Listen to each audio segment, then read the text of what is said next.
Okay.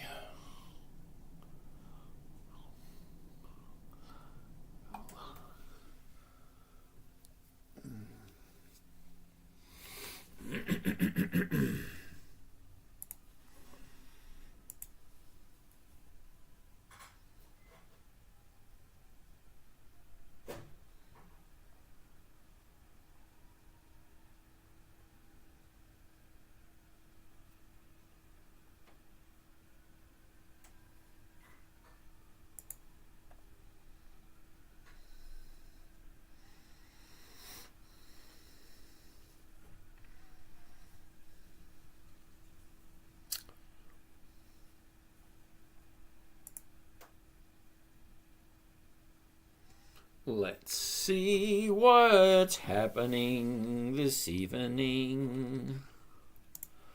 Okay, so let's get the ball rolling. Let's get this party started in here. Oh, look how many people we got here already. Holy cow, look at all these people jumped in. Oh, over here, over here, over here. Over here, over here. Oh, nobody there. You yet. Yeah, okay, anyway. Roberto. JM Mealtime. Tara. Maha. JC Jr. Uriel. Mark. Andre. Nadi. I don't. Sahid. Jacob. What's happening? Ram. Jacob. 930 Loader. Stripe 545. RJ. Michael, what's happening? German Angel, what's happening? W. Ryan. JB. Uh-oh, I missed some. Generic. What was that? Generic layups. Okay. Tony. That guy Willa. Business Sale A. Donaldo. Card Slinger. Cool Beans. Rodas. Lucy, Hunter, Eric, Russman, Tony, what's happening? Ricardo E. Jacob, Jacob wants to take a look at Lowe's. Let's jump on and take a look at Lowe's. First and foremost, let's go. We're here? Okay. Yeah, is that the one we want to look at? Oh, not that one. Why is that? Why does that keep doing that? Beyond me. All right. LOW. Lowe's. Here we go. ASB. Hey, I'm a YouTuber. I have 122 subscribers and I want to work with you. Cool beans. Good day, coach. How you doing? Yeah. All right, anyway, let's get started. You ready to go? Here we go. Good evening, everyone. My name is James. This is Dividend Stock Talk, where I invest in dividend stocks for weekly cash flow. Looking for a simple, safe, predictable 1% per week. Now, 1% a week, you don't think it sounds like a lot, but it is over 50% per year. Now, I'm not sitting in front of my computer all day. 10, 15 minutes, that's all I do, only because I'm sharing with you guys. If I wasn't sharing with you guys, I could do it 15 minutes on Monday, 15, 20 minutes on Friday, but Tuesday, Wednesday, and Thursday, 5 minutes. That's it. Less than an hour a week makes me 1%. Now, 1% on my account, well, that's pretty damn good money. Okay, so I will show you that in a little bit. We'll get to see that. You guys can ask any questions you want. However, I'm asking you, please, ask the question once. I will answer each and every individual question. It may not seem like I'm paying attention, but the questions go so fast, I have to stop them and read them one at a time. Okay, now there's a couple of hundred people here. By I figure about another half hour or so, that'd be close to 500 people, so I can't read them all as they come. So I read them one at a time. Can-Am, how you doing? One at a time as they come. So, first on the list today is going to be Lowe's. So let's take a gander at it. You ready? Here we go. Lowe's. First thing I always want to see, always, is the 1-year chart. Reason being, it takes 3 seconds to see exact. Mike, how you doing? Laura. What about Walgreens? Laura, we'll take a look at Walgreens in a little bit. I'll write that one down. WBA. We'll take a look at that one. Okay, I actually have some Walgreens. Now, first thing, I always want to take a look at the 1 year chart. It takes me not even 3 or 4 seconds, literally 3 or 4 seconds, to see if I want to even bother looking at it even more. Let's go right there. Okay, here we go. Okay, you ready? Follow along. It's not that good. Greetings from Arizona. Cool beans. All right. Now, quickly, here we go. You ready? Only takes a couple of seconds. I'm looking for 5 things. It takes 3 or 4 seconds to look at 5 things. Ready? Here we go. Ready? High, low, was, is, and direction. See? 3 seconds. High, low, where was it? Where is it? And what's the direction? Look, up, down, up, down. Look what's happening here. This is today, yesterday. This is recent right here. Yes, today and yesterday. This is what I want to look at. But I like it. Let's move on to the numbers. Now, when I say the numbers, I'm going to explain it to you in a little bit. It's like a good movie. Everything gets answered as we progress. The numbers. Well, the bid, the ask, the high, the low, the open, the close, all that kind of nice, neat fun. That's right here at the top. Okay? The opening price of the day, right here. The high of the day, right there. The low of the day, right there. The close of the day, right there. How many shares were traded? Right here. Mike, how you doing? So everything's right there on the stock. My main concern, are you ready? Greetings from 31 DeMarco. Marcelo, how are you? So first thing, what am I buying it for?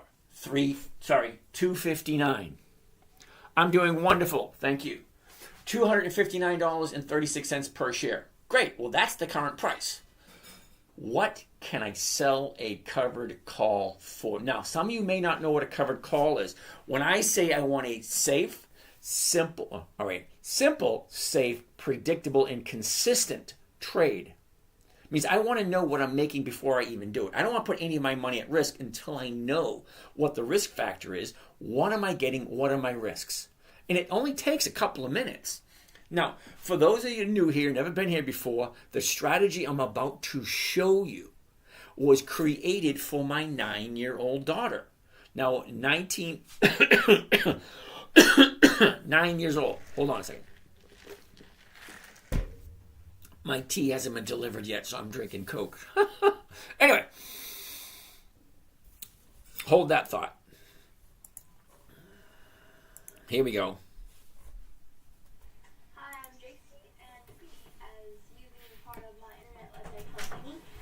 Which my dad didn't let me call him that, but I do.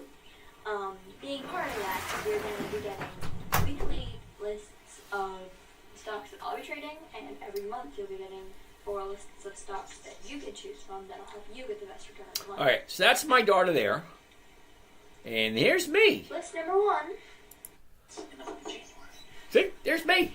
A long time ago. Look all the hair I had back then. What does that mean? That means every single day you can buy a different stock. Every single day there's a different company paying out dividends. Yay! I always laugh every time I see that. Now, the reason why I'm showing it to you, simply, just to give you an idea that I've been doing this for a while. Look at the date of this. 11 years ago, 12 years ago. 12 years ago, okay? 12 years ago. So me and my daughter have been doing this 12 years ago. Now, she doesn't do it anymore, okay?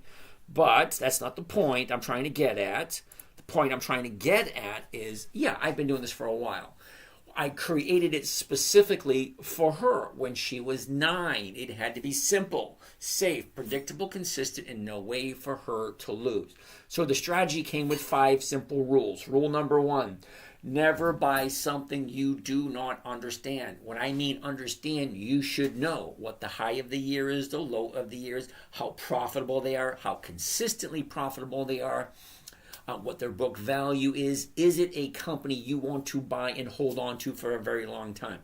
That information you should have right at the top of your head. If you don't have that information, if you don't understand it, don't buy it. That's rule number 1. If you don't understand it, don't buy it. Rule number 2, never sell at a loss. It defeats the whole program. It defeats the purpose of the game, and it is a game. Do not kid yourself. Okay, do not try to fool yourself. It's not a game. It is. Okay? You're buying something, you're selling something. You're making a profit. Someone's trying to buy it from you. Someone's trying to get it from you. You're trying to do that. It's a game. It is. Okay, what we're trying to do, simple, safe, predictable, consistent, and no way to lose. Okay, so rule number 2, never sell at a loss. Rule number 3, make sure the company is consistently profitable. It boggles my mind every night. I'm looking at stuff. You guys say, ooh, this is a good company. You should buy it. And then I take a look at the numbers. I'm thinking, this company's not profitable. Why the hell are you putting your money into it? Seriously, take a look at the profit, the historical performance. What did they do last year? What did they do the year before? The year before, the year before. I like 2 decades, 20 years of consistent profits. Now, you may say, well, how do you do that? I'm going to get to that. I'm going to answer almost every single question you have, okay? Now, 20 years of consistent profits. Now, we checked yesterday, we did, 9,835 companies. You can choose any one you want to invest in. That's a lot of companies to go try to filter through. So I kind of cheat, all right, because I'm a lazy trader. I admit it, I'm a lazy trader. Okay, I go directly to, I bypass everything and I go directly to the meat and the potatoes, right there. I'm looking for consistency in dividend increases. Now, a dividend is a portion of the company's profits that they pass along to us, the investors. If the company's profitable, they will send us a check because we own part of the company. When you buy shares in any company, you own a portion of that company. And dividend-paying companies share their dividends, share their profits. Those are the only ones I look at. And there are several reasons why. Okay, so I don't know, if you got a piece of paper, you might want to write them down. Number 1, I like the idea of getting a profit every 90 days. Well, because most companies pay every 90 days. The ones I like specifically increase every single year. That means the profits this year were more than the profits last year, which more than the profits the year before, which more than the profits the year before. When I say increasing consistently, one number higher, higher, higher, higher. No going backwards. Now, we're going to get into some, kind of like XYLG. There's a whole bunch of companies. I'm going to say, holy cow, really? Yeah. That's rule number 3, consistently profitable. Rule number 4, weekly options only. The reason why I say that, the only way I'm going to get weekly profits is 2 ways. A company that has weekly options makes it easier for me, or sitting in front of my computer every day. Yeah, that ain't going to work for me. Okay? So, rule 5, make sure the numbers work. And what do I mean by the numbers? What can I buy it for? What can I sell a covered call for? I'm going to explain that in a little bit. Hold on. Is that premium 1% or more of my purchase price? If I'm dishing out $100, I want to get $1 back every week. That's 1%. 1% every single week comes to over 50% a year. Now, like I said, this trading strategy was created for a 9-year-old. Simple, safe, predictable, consistent, no way for her to lose. So if you don't get it, you don't understand it, please ask questions.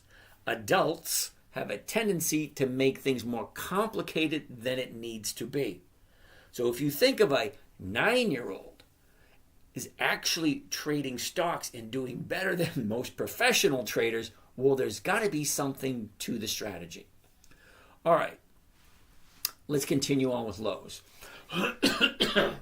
So currently Lowe's is at $259.36. If I want to buy it tomorrow morning, $259.36. The closest strike price to $259.36 is going to be the $260.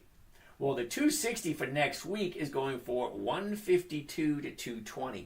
That's not 1%. As much as I like Lowe's, it's going to be no for me for this week. Now, I usually buy Lowe's every quarter, the beginning of every quarter, which is where we are right now. We are in week number 3 of the first quarter of 2025. There's 4 quarters. Quarter 1, January, February, March. Quarter 2, April, May, June. Quarter 3, July, August, September. Quarter 4, October, November, December. Now, the interesting thing about the 4 quarters, they're all the exact same. What do I mean? Well, quarter 1, quarter 2, quarter 3, quarter 4, they all have 13 weeks. So, if I look at my calendar, January 2025,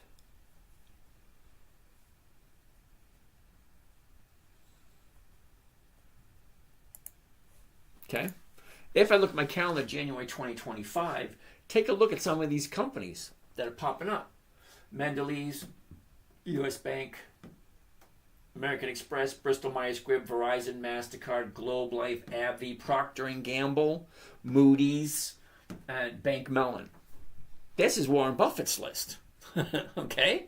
So, I like the companies. They make sense to me. I have no problem buying them. So, what do? I find out when they're having their dividend, and this is one of the reasons why I do dividend stocks. Okay? There's actually a few reasons. Reason number 1, if and when. It's not an if, it's a when stocks go down. Look. Up, down. Up, down. That's all they do. When it goes down, if it continues to go down, I'm getting a higher and higher dividend every single year. So they give me more money every single year the longer I hold on to it. But that's not my main objective. The reason why I like dividend stocks is just before the dividend. See these little green dots? The little green dots, okay? MasterCard, Verizon, Bristol Myers Squibb, American Express, Mendeley's, U.S. Bank, Globe Life, Procter & Gamble, so on and so forth.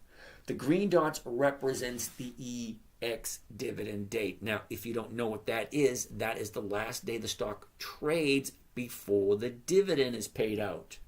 4 dates to remember when it comes to dividend stocks. Number 1, the announcement date. Hey, this is James from Dividend Stock Talk. This is what we made this year, and this is how much we're paying out in a dividend.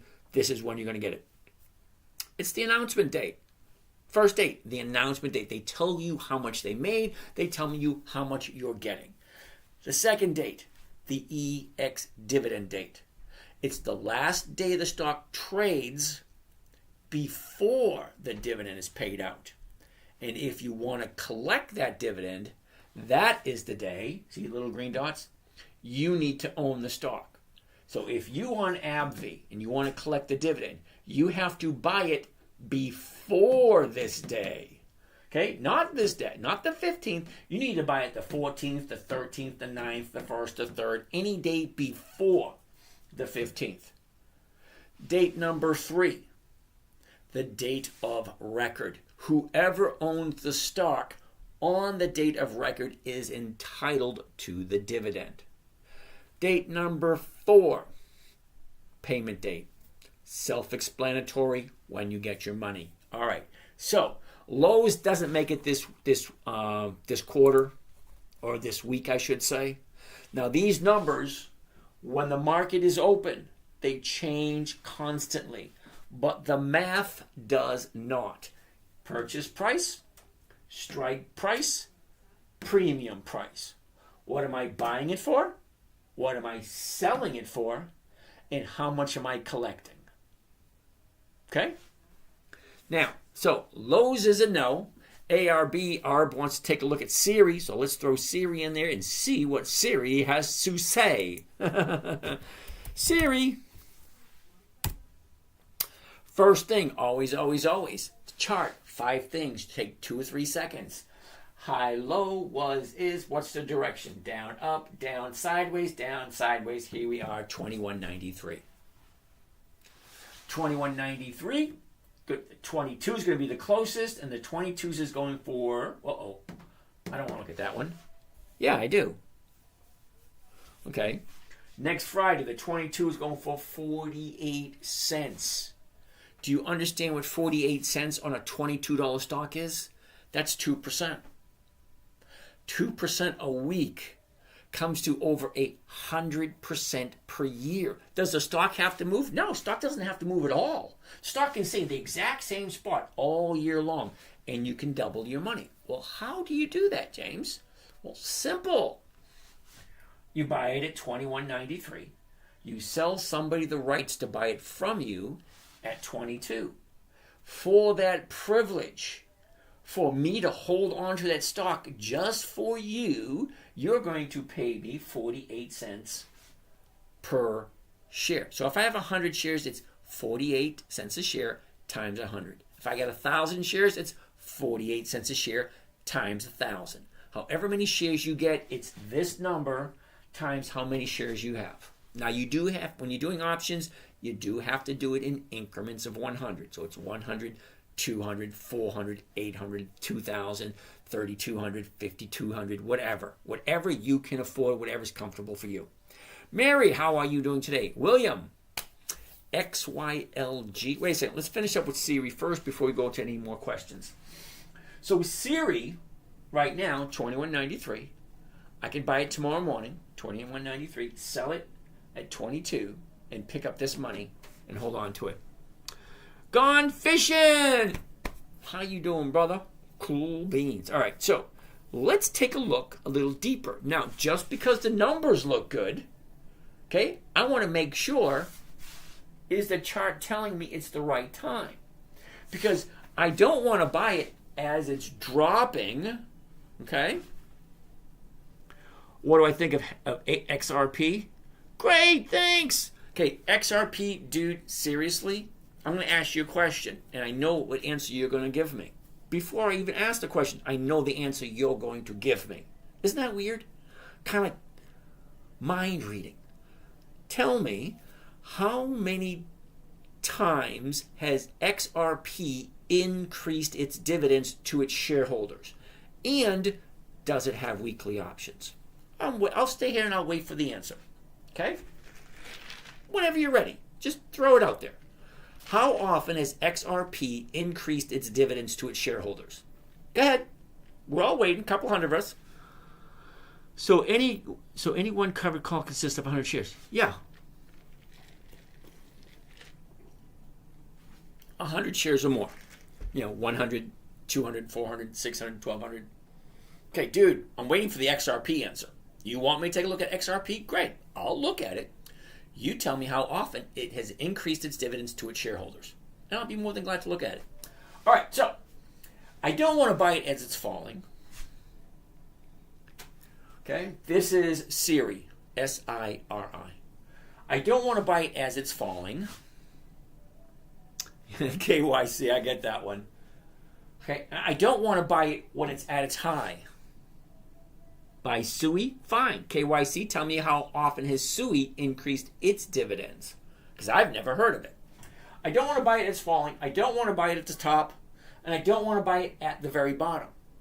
There's certain things that I want. So let's zoom in.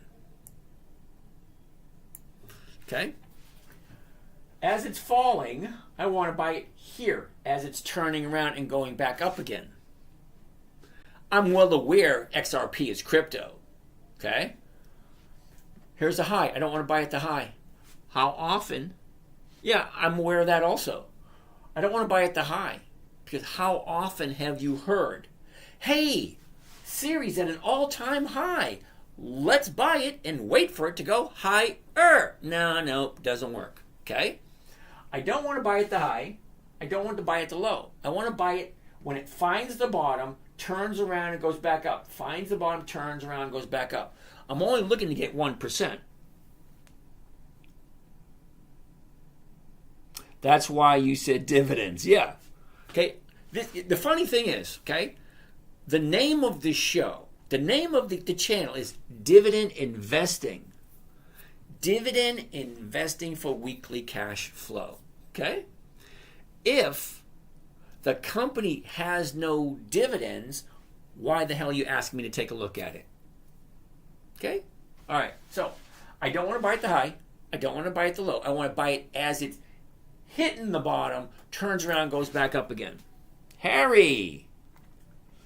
Harry, what price is Siri now, and what is it going to be next month? Well, Harry, I can tell you one of those answers, and that's about it. I can tell you what it is right now. I can't tell you what it's going to be next month. Nobody can tell you that. Kind of nice if they could, though.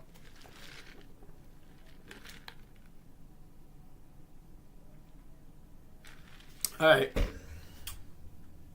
Anywho's, let's take a look at the chart for Siri, and then we'll move on. Here's the high of the year. Here's the low of the year right here. She went down, up, sideways, down, now sideways again. Great. Is it a good time to buy? Well, we know the numbers work. Let's take a look at the last 90 days. Now, the last 90 days, okay, is the last 3 months. Okay, what was it 3 months ago? Well, here it is right here. High, low, where was it? Where is it? What's the direction? The 90-day gives me a good idea. Down, up, down, up, down, up. Well, see, now it's bouncing off of this bottom. This is what I want to see. This is where I want to join. The bottom right there, that was 3 days ago. Now we have 3 days to the upside. Let's zoom in a little bit closer, get an even closer look. Right there. Okay. 30 days ago, here we are. Bottoms out, shoots up, down. Look at this right here. 1, 2, 3. 3 days to the upside. That's what I'm looking. Bouncing off the bottom. Here's the bottom. It's bouncing off, going up. That's where I want to jump in. And remember, I'm only looking for a simple, safe, predictable, consistent 1% per week. Just tuning in. What stock is this? Hey, Team Shaggin, what's happening? This is Siri, S-I-R-I. Siri, okay? All right, so.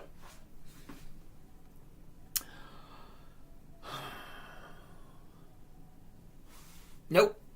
KYC, no. No cryptocurrency at all until cryptocurrency has a simple, safe, predictable, consistent way for me to make 1% per week without me having to sit in front of my computer all day. I'll be more than glad to take a look at cryptocurrency.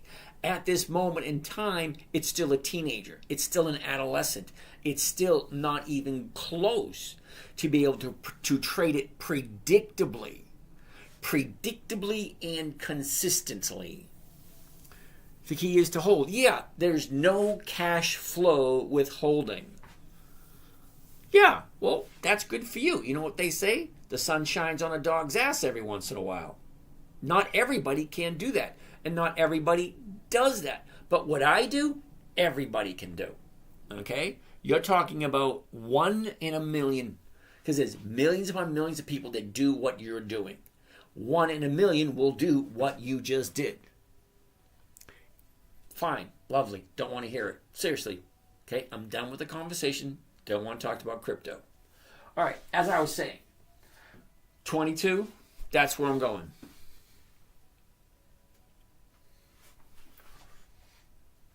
Okay, let's do this. That works for me. All right. It's currently at $21.93. So if I buy it at this current price right now, $21.93, I sell somebody the right to buy it from me at $22, okay, I can pick up 48 cents per share. That is more than 2%. So for the fun of it, let's actually do a trade using Siri, because I like Siri, and I am going to write Siri down for next week. Because I can't do it tomorrow. Maybe I could. Siri. Yep, Siri is written down as of now. All right, so I like Siri. That works for me. Let's continue. All right, let's get out of here. Now, I'm going to change this right here from single to a covered call. Now, if you don't understand what a covered call is, basically a covered call, I am buying the stock first thing in the morning. Siri looks good for the next week. Also looking at Verizon for next week. Okay, team, hold up. Okay, we'll get to Verizon. Okay. The covered call, you buy the stock. You sell somebody the rights. That means you're not selling the stock. It's still yours. It's not yours until you sell it. You're just selling the rights. It's kind of like taking a deposit. Here's a deposit. Hold it for me till Friday. Basically, that's what you're doing. Okay? The 22 is what I want. So I'm going to click on the 22 and I'm going to buy it right there, and you're going to see how it looks. Now, the nice thing I like about Thinkorswim, for those of you guys who didn't know, this right here, this right here is Thinkorswim, which is owned by Charles Schwab. It's not software. It is a trading platform. It's where I go to buy and sell my stocks. Okay? Anyone can download this for free onto your computer. I suggest you don't use the the mobile version. It's too congested. It doesn't have all the perks that the downloadable one does. Now, you can use the one online. Still not the same amount of perks. You get more perks when you download it right onto your home computer. Okay.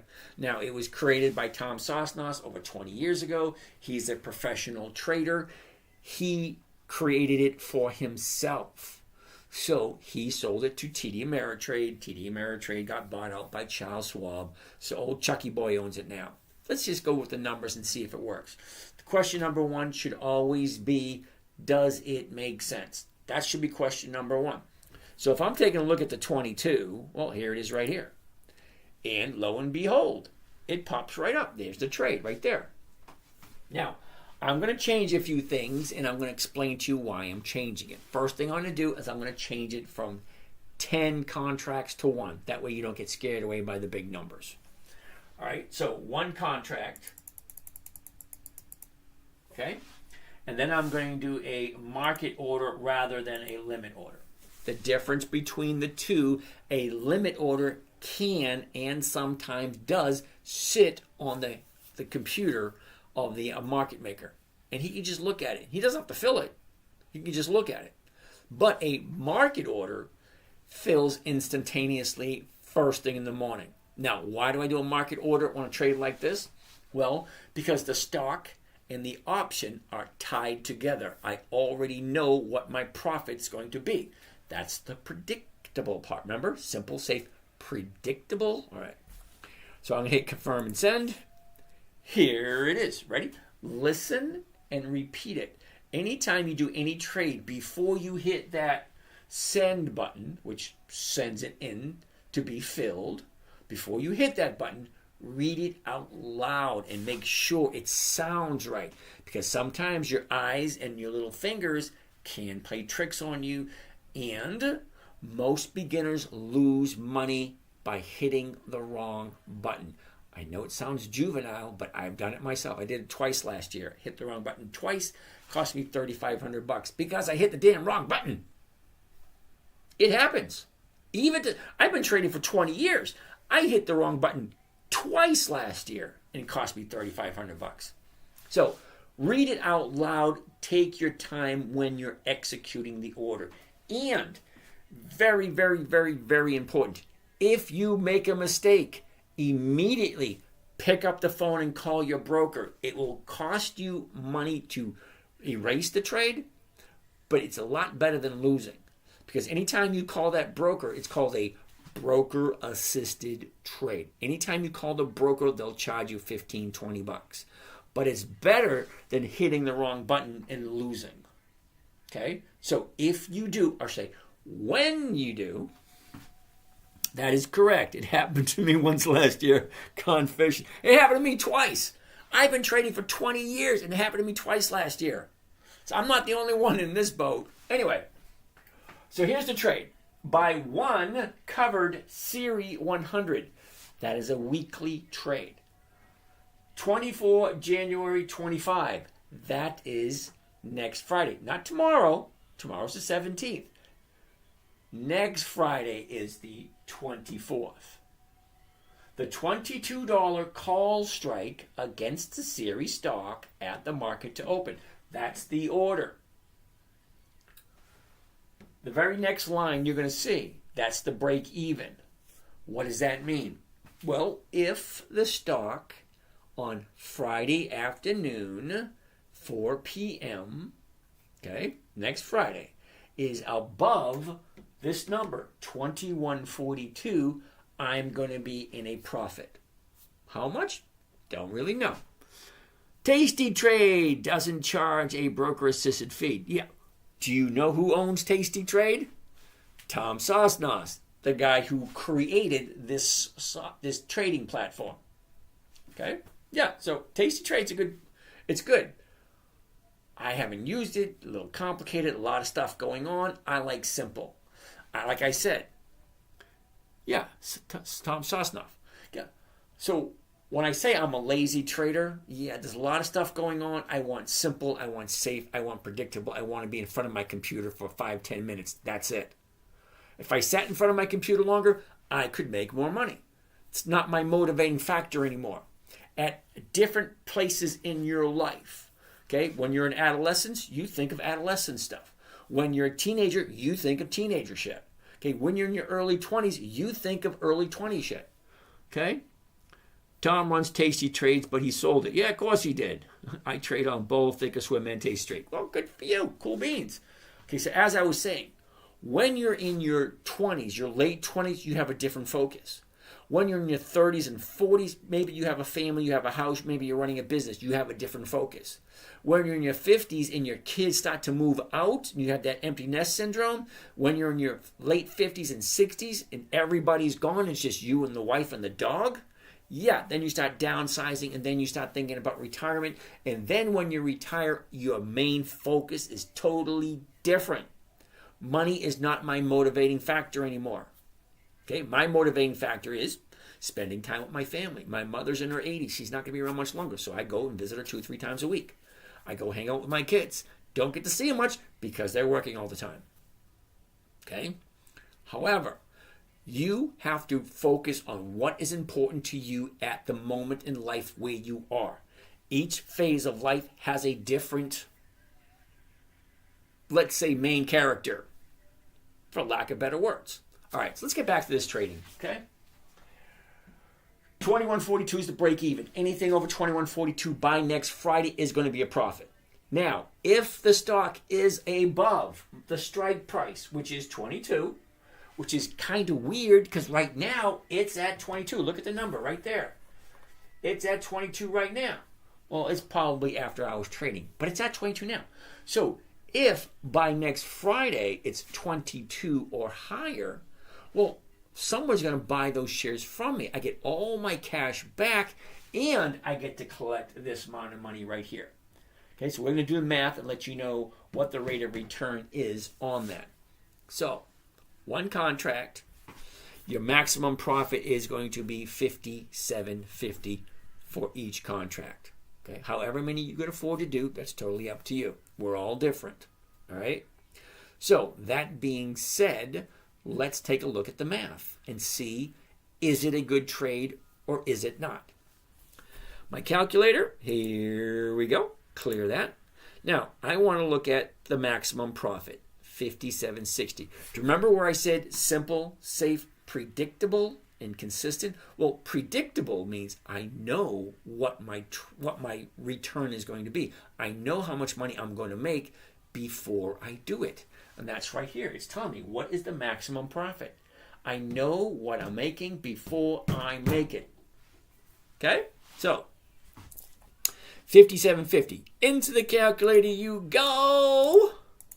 Now, I'm going to divide that by, well, what did it cost? What does 100 shares of Siri cost?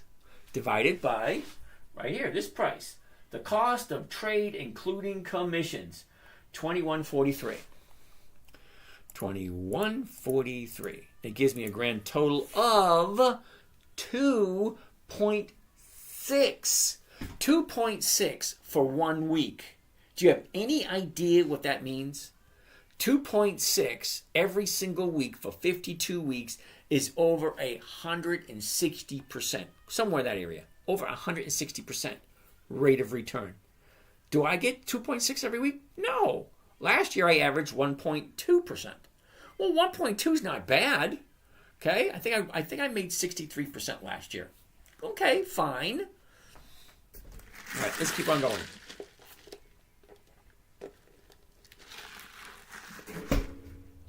Let's keep on keeping on. All right. You want to see something really cool?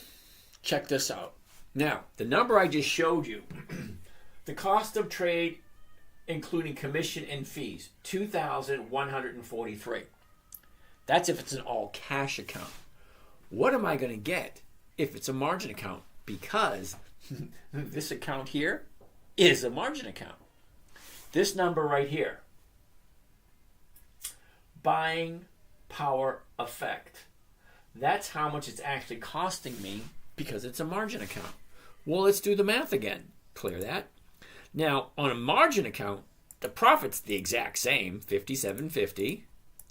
But what is the amount of my money? Well, the amount of my money is only $1,046. The rest of the money, well, that's margin money.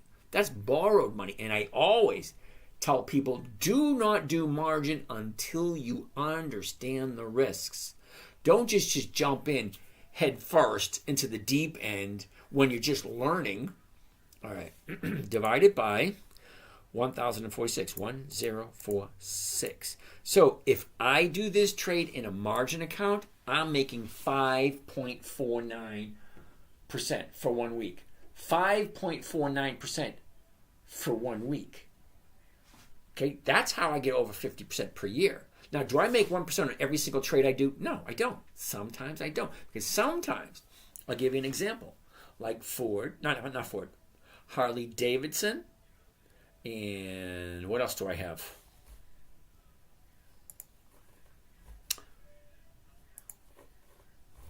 No.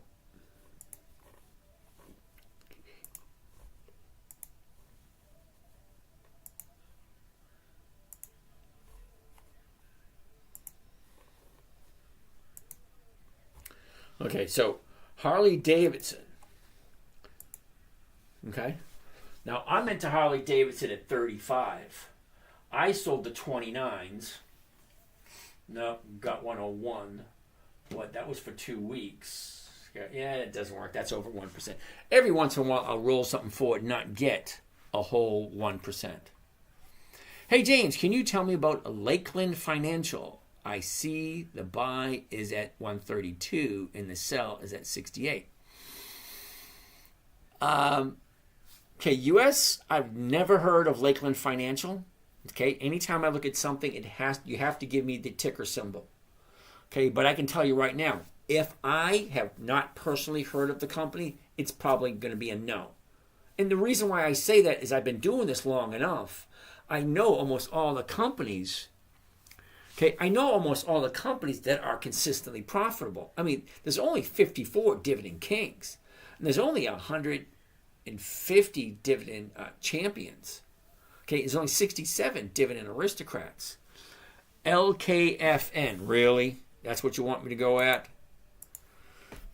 LKFN. Nope. Wasn't that quick? Nope. The reason why I'm saying no, monthly options. When I say weekly options only, okay, I say never buy something unless you understand it, okay?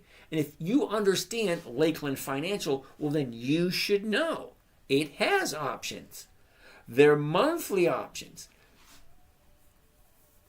ODFI. Can't find that symbol.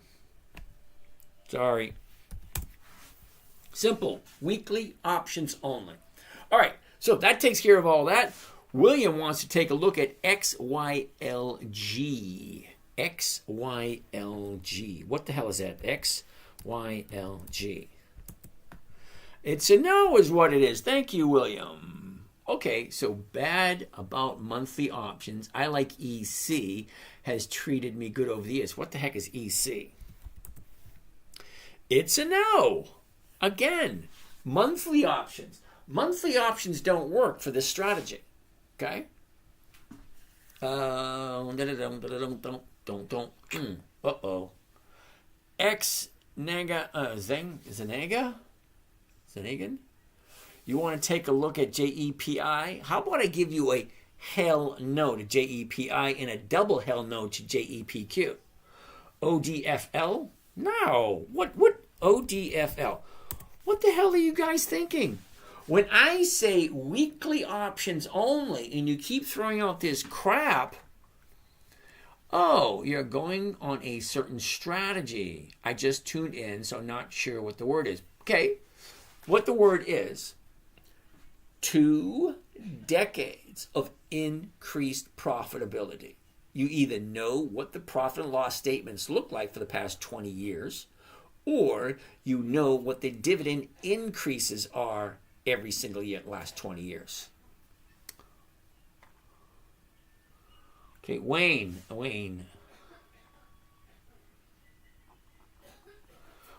there is no but nature, and the white race is nature's fine. Oh, God, I'm not even going to get there. Okay, so Walgreens. Let's take a look at Walgreens. Now, I can't really pronounce that name. Zanagan? Which one is a good weekly options? Laura, you got a pen and piece of paper, Laura? Ready? Here we go. You ready? 33 times. Dividend Kings. Dividend Aristocrats. Dividend Champions. Dividend Contenders. Warren Buffett's list. Go to Google.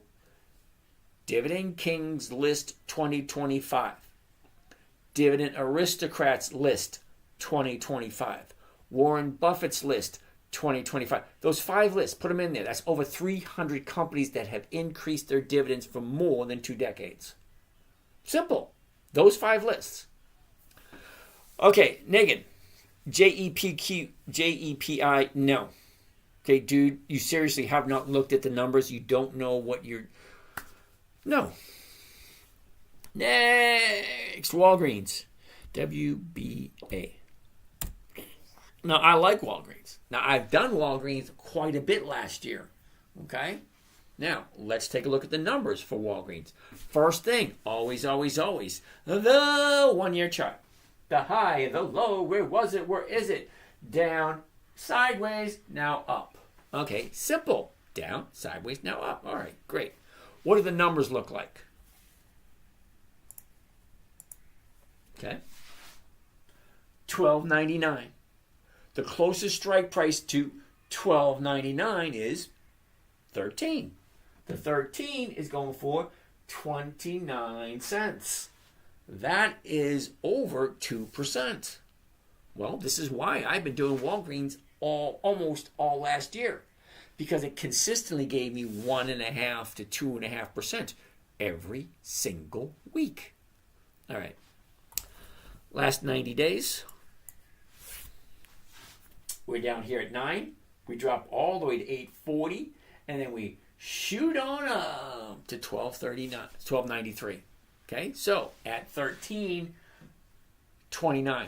So yeah, Walgreens up there. However, look at your last 30 days on Walgreens. Okay? Now, before you go jumping into Walgreens and saying, oh, this is wonderful, hold on a minute. Your 30-day bottom right here, $9. Look where it is now, $12.93. So from $9 to $12.93, that is a $4 move. Now, a $4 move on a $9 stock is around 40%.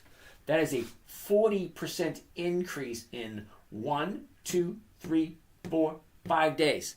40% in 5 days. And you think there's not going to be profit taking? Eventually, tomorrow, the next day, this thing's going to drop like a rock. Normally. Because it just jumped up 40%. Now, they do have an offer on the table. I don't know if the offer went through. Maybe it did. Maybe that's why it jumped up like that. I don't know. Is there any way to see if the stock does weekly options, or is the only way to check every stock of the calendar one by one on the brokerage account? No. The easiest way is going to, you ready? CBOE.com. CBOE.com. Chicago Board of Options Exchange.com. They handle all the options. Once you get to the CBOE.com, there's a button, weekly options. Every single stock and ETF that has a weekly option available is going to pop up. There you can cross-reference them with how often do they increase their dividends. Yeah, so Igor, I do like Walgreens. Okay, I actually own some Walgreens. Now, I used to have Walgreens in 5 different accounts, but now I'm down to 1. I got one holding on Walgreens because the other ones got called away. What are those dividend stock categories? Dividend stock categories: dividend kings, dividend aristocrats, dividend champions, dividend contenders. Okay, you're welcome. That's what I'm here for, to help you guys out. Oh, wow.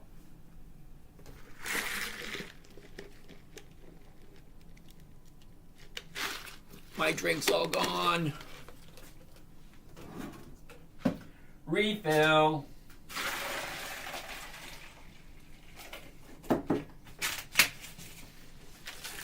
Yeah. Gotta love it. All right, anyway. Kulzami, JEPQ, hell no.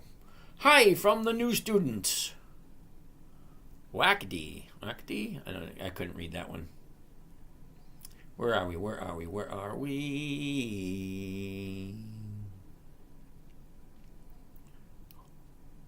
Austin, what's happening? Danish, Lemon, Squeeze, cool. Jeremy, JW, Randy, Jordy, Danish, Shannon, Marino, David, Stokely, DeFlorente, okay, all right.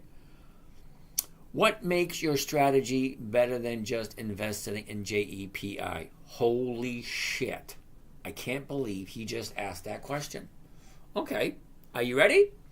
My strategy: simple, safe, predictable, consistent, 1% per week. Now, that's over 50% per year, correct?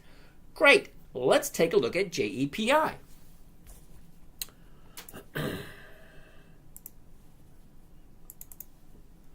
JEPI. Here we go. Here is JEPI. You probably know this. JP Morgan Equity Premium Income, ETF, electronically traded fund. Okay. I'm so excited to see how my contracts end tomorrow. Thank God for paper trading. Well, we'll see how it works out. I'm kind of excited. Hope it works for you. All right. You ready for this? JEPI. We're going to take a look at how consistently does JEPI increase its dividends? How profitable are they consistently? Now, when I say consistently, Dividend Kings increase their dividends every single year. One, higher, for 55 decades, 50 years or more. So let's take a look at JEPI. Here's all the dividends for JEPI. You ready? Look at it. It goes all the way back to, is that right? 2020. You mean this company's only 4 years old? Can that be right? Only 4 years old? Okay, now, I know you may like it. It's 4 years old, dude. Okay? Bank of America, over 100 years old. Okay?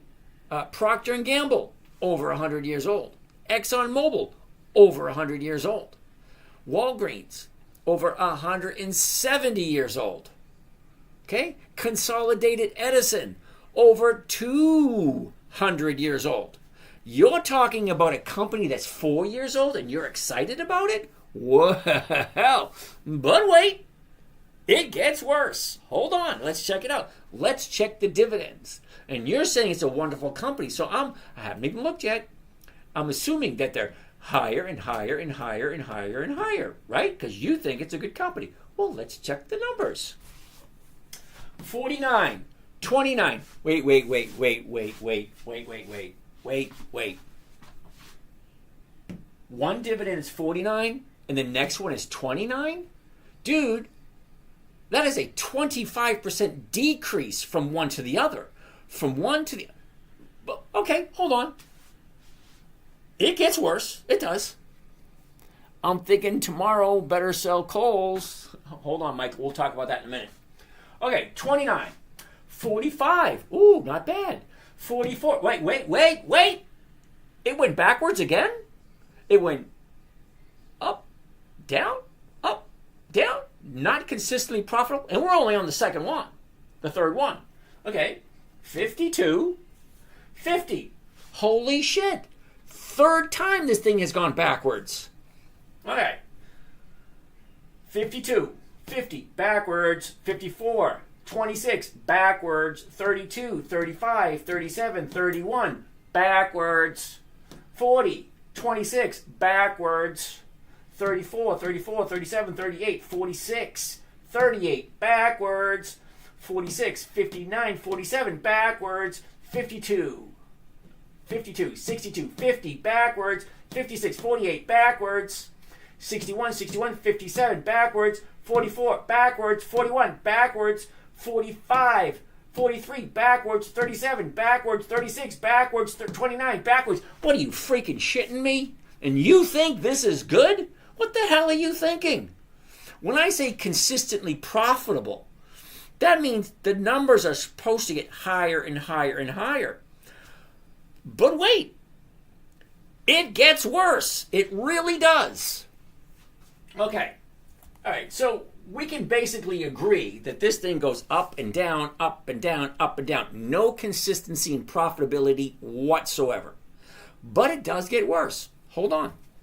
We're going to take a look at the summary for JEPI. All right? Okay. Summary. Come on. Here we go. Here's the summary. The yield. Do you know what the yield is? The yield is your rate of return. You put in $1,000 and it gives you a yield. You put in $100, it gives you a yield. The yield for wonderful old JEPI is 7.337.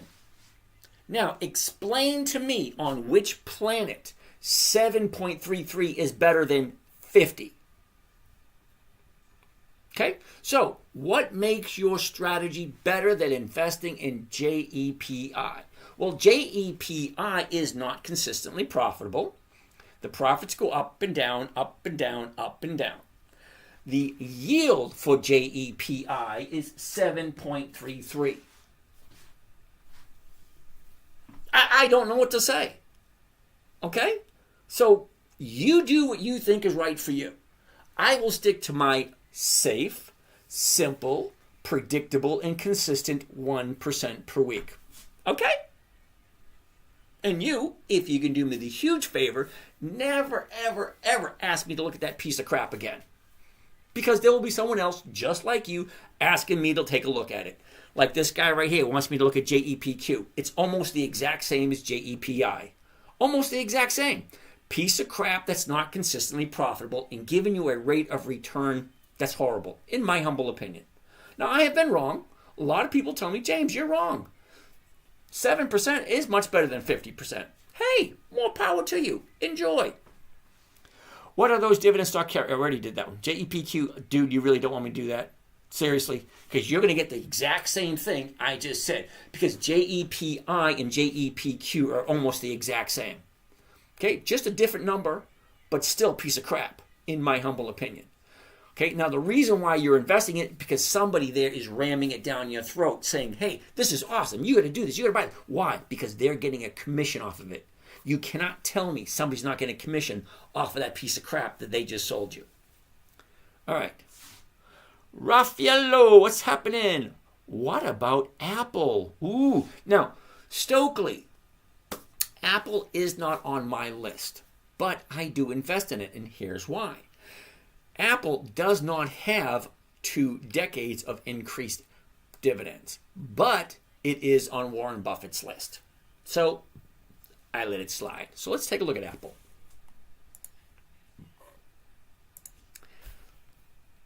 Uh-oh.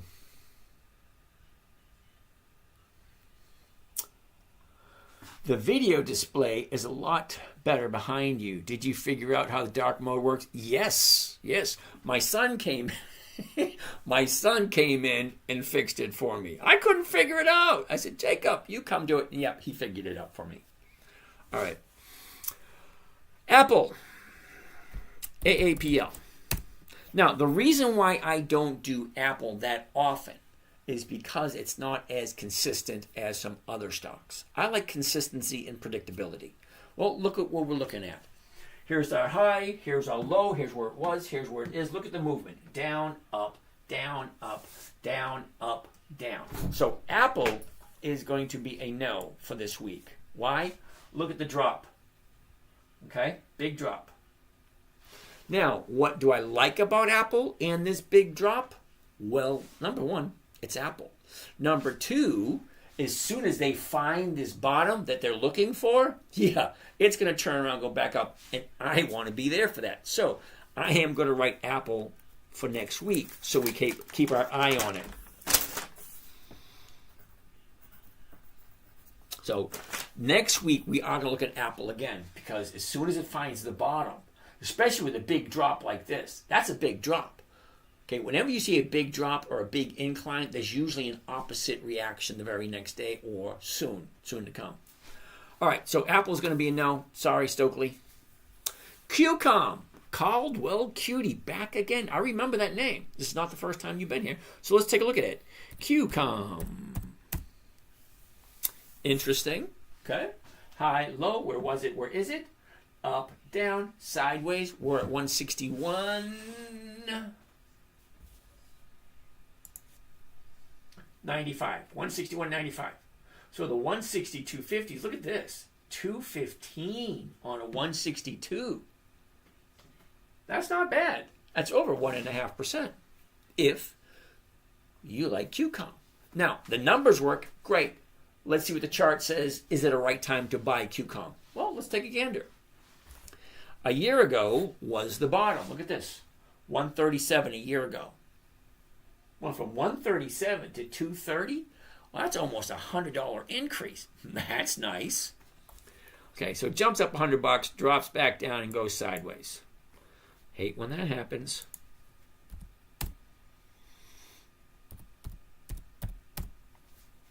Okay, last 90 days. Now, the reason why I won't look at the last 90 days is because it's the last 3 months.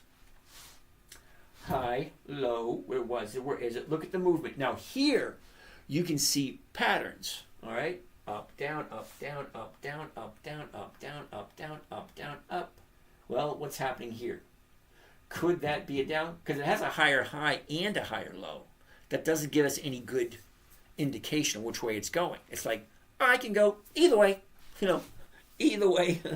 Anyway, last 30 days. Okay, here's our last 30 days. This is where it gets to be a no. Let me tell you why. 30 days ago was a 30-day bottom. She jumps up, pulls back, jumps up. Here's the high right there. Pull back, goes back up. Almost hitting that 30-day high. Now she's going to come back down again. So, no for QCOM this week. QCOM looks like it might be 2, maybe 3 weeks away before we jump in it again. Now, I do like QCOM because the numbers work. We're just waiting for the chart to line up. We're waiting for Mercury to retrograde with Jupiter and Saturn moon rising. Yeah, that kind of bullshit. We're waiting for it to come down, to be back down into this area. Because you can only have one 30-day high, and you can only have one 30-day low. And usually, not always, but usually, a 30-day high is usually followed by a 30-day low. So here's your 30-day high. It drops right there, goes up, challenges the 30-day high. Yeah, so she can hypothetically drop again. So, keep your eye on it if you like it. If she's going to come back down, wait for it to find the bottom, turn around, and then go back up. Okay, it doesn't take long at all. If you like a certain stock, well, keep your eye on it. It will do what you want it to do when it's ready to do it,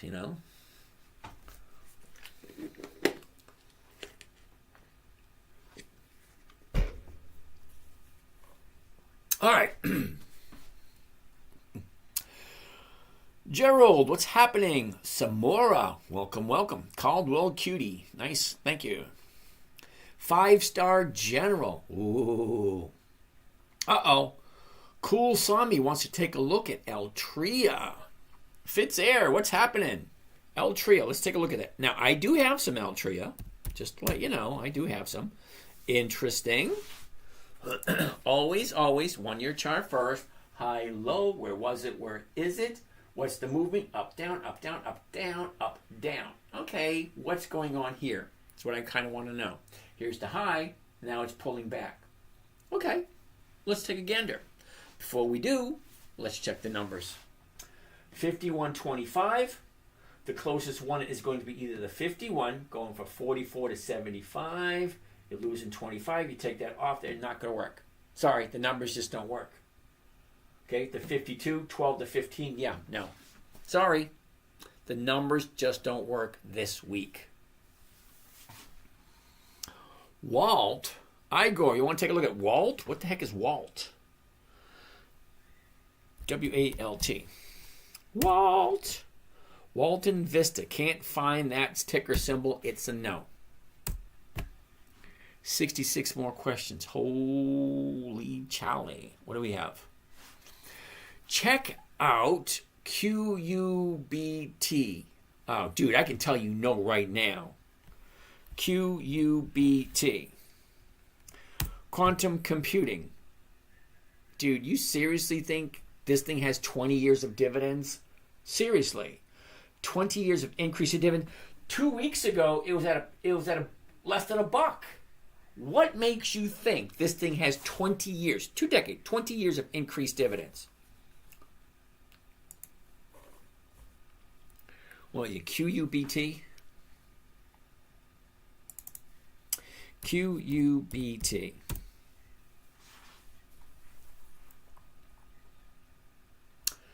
No dividends at all, dude. Okay? EX dividend date, void. Forward dividend and yield, void. Nothing there. No dividends, no thank you. No dividends, no thank you. The name of the channel is Dividend Stock Talk. No dividends, no thank you. All right, so let's go back to here. All right. Terry Miller, what's happening? Rad Dad's back again. Henry, what's happening? Jim Purcell, what's going on? Rogelio, Nash, Lamberto, Henry, Dr. Stranger, Cool Beans. Uh-oh. Raymond has a request. Okay, Raymond. Now, I have no problem whatsoever sharing the limelight. However, I don't share it with anybody I have not previously talked to. If you really want to come on the live with me and share your thoughts, I insist you send me your phone number. I'll give you a call, and I will invite you for another day. But not tonight, because I have no idea what you want to talk about. Roscoe, Jerry, Noor, Terrelyn, what's happening? Haywire, Kevin, Kemi Frass, Donovan, Robert. Igor wants to take a look at W. Uh-oh. Isn't W Wayfair? It is. Now, I know Wayfair is not 20 years old. Okay, but let's check. W, Wayfair. Don't. Oh, look at this. Wayfair, no dividends. No dividends, no thank you. Wouldn't you be chasing? TLV Treasures. I have no idea what that means. Wouldn't you be chasing? What does that mean? Explain it to me in a manner in which I'll understand.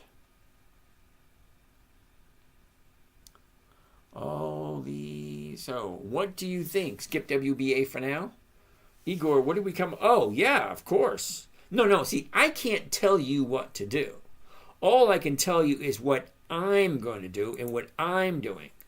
So, WBA... Okay, if you want to buy WBA, hey, that's up to you. Okay, I'm saying I'm staying away from it only because look at the big jump it just made. There's going to be profit taken no matter which way you look at it. Do you stay invested, fully invested? In other words, to have a high returns, I assume you don't keep much cash on the sidelines. John, you are 100% correct. 98% of all my money is invested at all times. Now, here's the reason why. Okay? Now, when I say 98% of my money is invested at all times, well, it's invested in the U.S. economy. Okay? American companies, U.S. Steel, Walgreens, Macy's, Nordstrom's, Kohl's, International Paper, Home Depot, Lowe's, Bank of America, Wells Fargo. Companies that you have friends, relatives, neighbors, and aunts, uncles, and acquaintances. We all work at these companies. This is what the American economy is made of. These companies all over the place. So yeah, 98% of my money is invested all the time. But here's the thing, okay? All my money is invested all the time. Monday morning, every single Monday morning, I will take every single one of my positions and I will roll it forward. So I get a rate of return, a cash into my account every single Monday. So even if the stock drops, I'm still selling an option against it. So I'm still bringing in 1% every single week. Even if the stocks drop, I still bring in money every single week. Okay? Now, I do have a morning trading group, and that's what people pay for. They want to see what I'm doing so they can copy and do the same thing that I'm doing. And then they can ask me whatever questions they want. They say, James, what do you think of this? And I will give you my opinion. Walgreens, I love Walgreens. I really do. It made me a lot of money. But look what happened just recently. It went from $9 up to $13. Now, $9 to $13 is a $4 move. On a $9 stock, that's over 40%. If you think that aren't guys out there just like me saying, whoa, 40%, I'm taking my profits. What happens then? Stocks drop. It does. People start taking profits, the stock drops. And that's 40% increase from last week's low to this week's high. That's 40%. You want to jump into it? Hey, I've never, ever, ever heard anybody say, hey, look, Walgreens is at the high. Let's buy it and wait for it to go higher. Yeah, I don't play that game. I like odds and probabilities being in my favor. Now, pretty sure this thing is going to drop in a couple of weeks. It'll probably be back down here again, and then I'll start playing it again. Okay? I don't like taking unnecessary risks. My number one priority is consistent profitability. Is the company consistently profitable? Is the trade that I'm doing going to have me being consistently profitable with little to no risk whatsoever? Is there risk with Walgreens? Well, yeah, there is. You want to know what the risk is? There's 8,700 different stores worldwide of Walgreens. Now, if you believe, now some of you may get this and some of you may not, don't be insulted if you don't get it.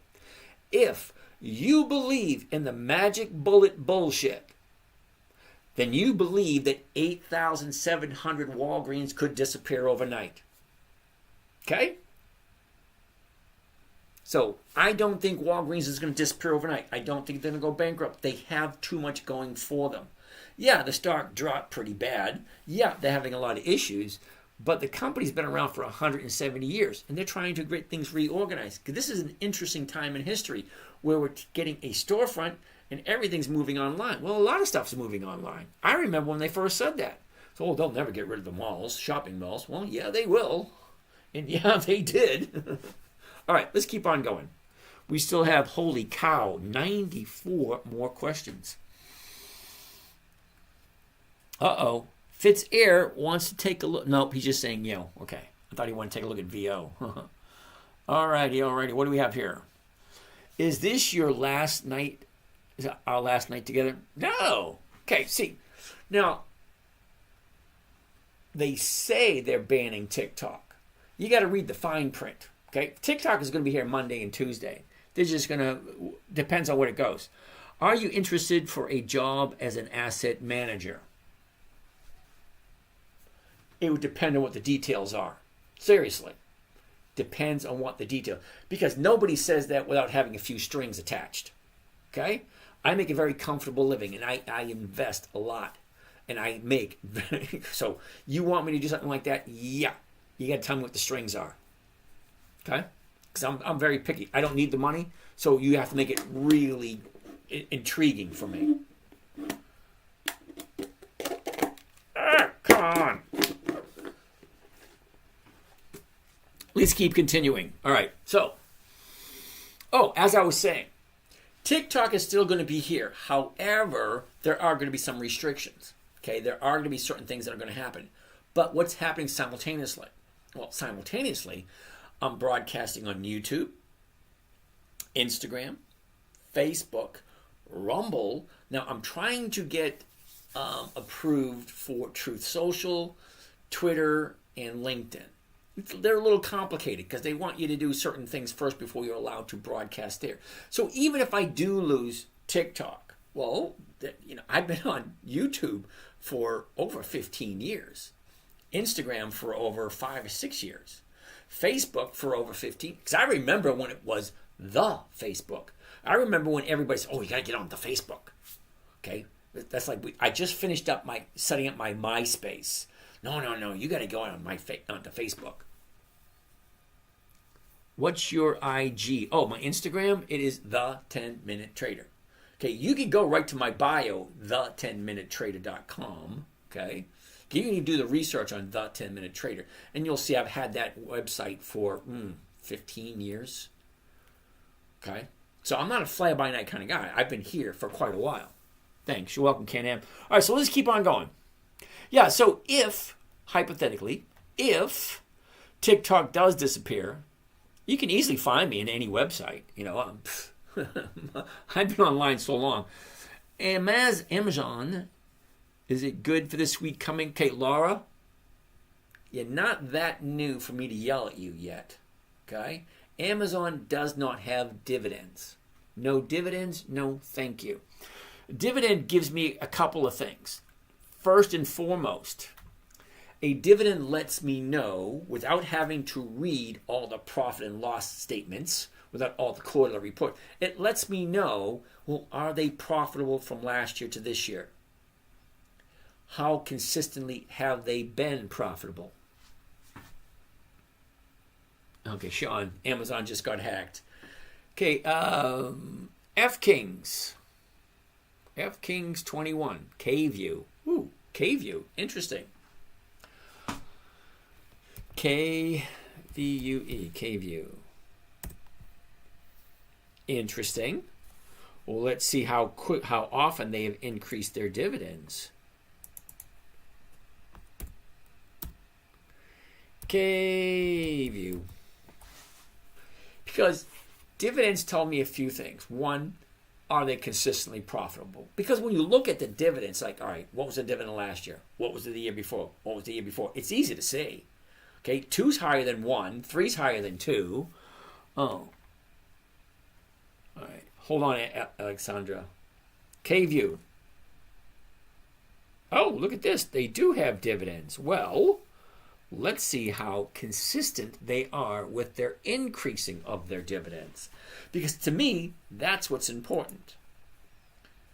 Because if the dividend increases, well, that just goes to show that the profits increase.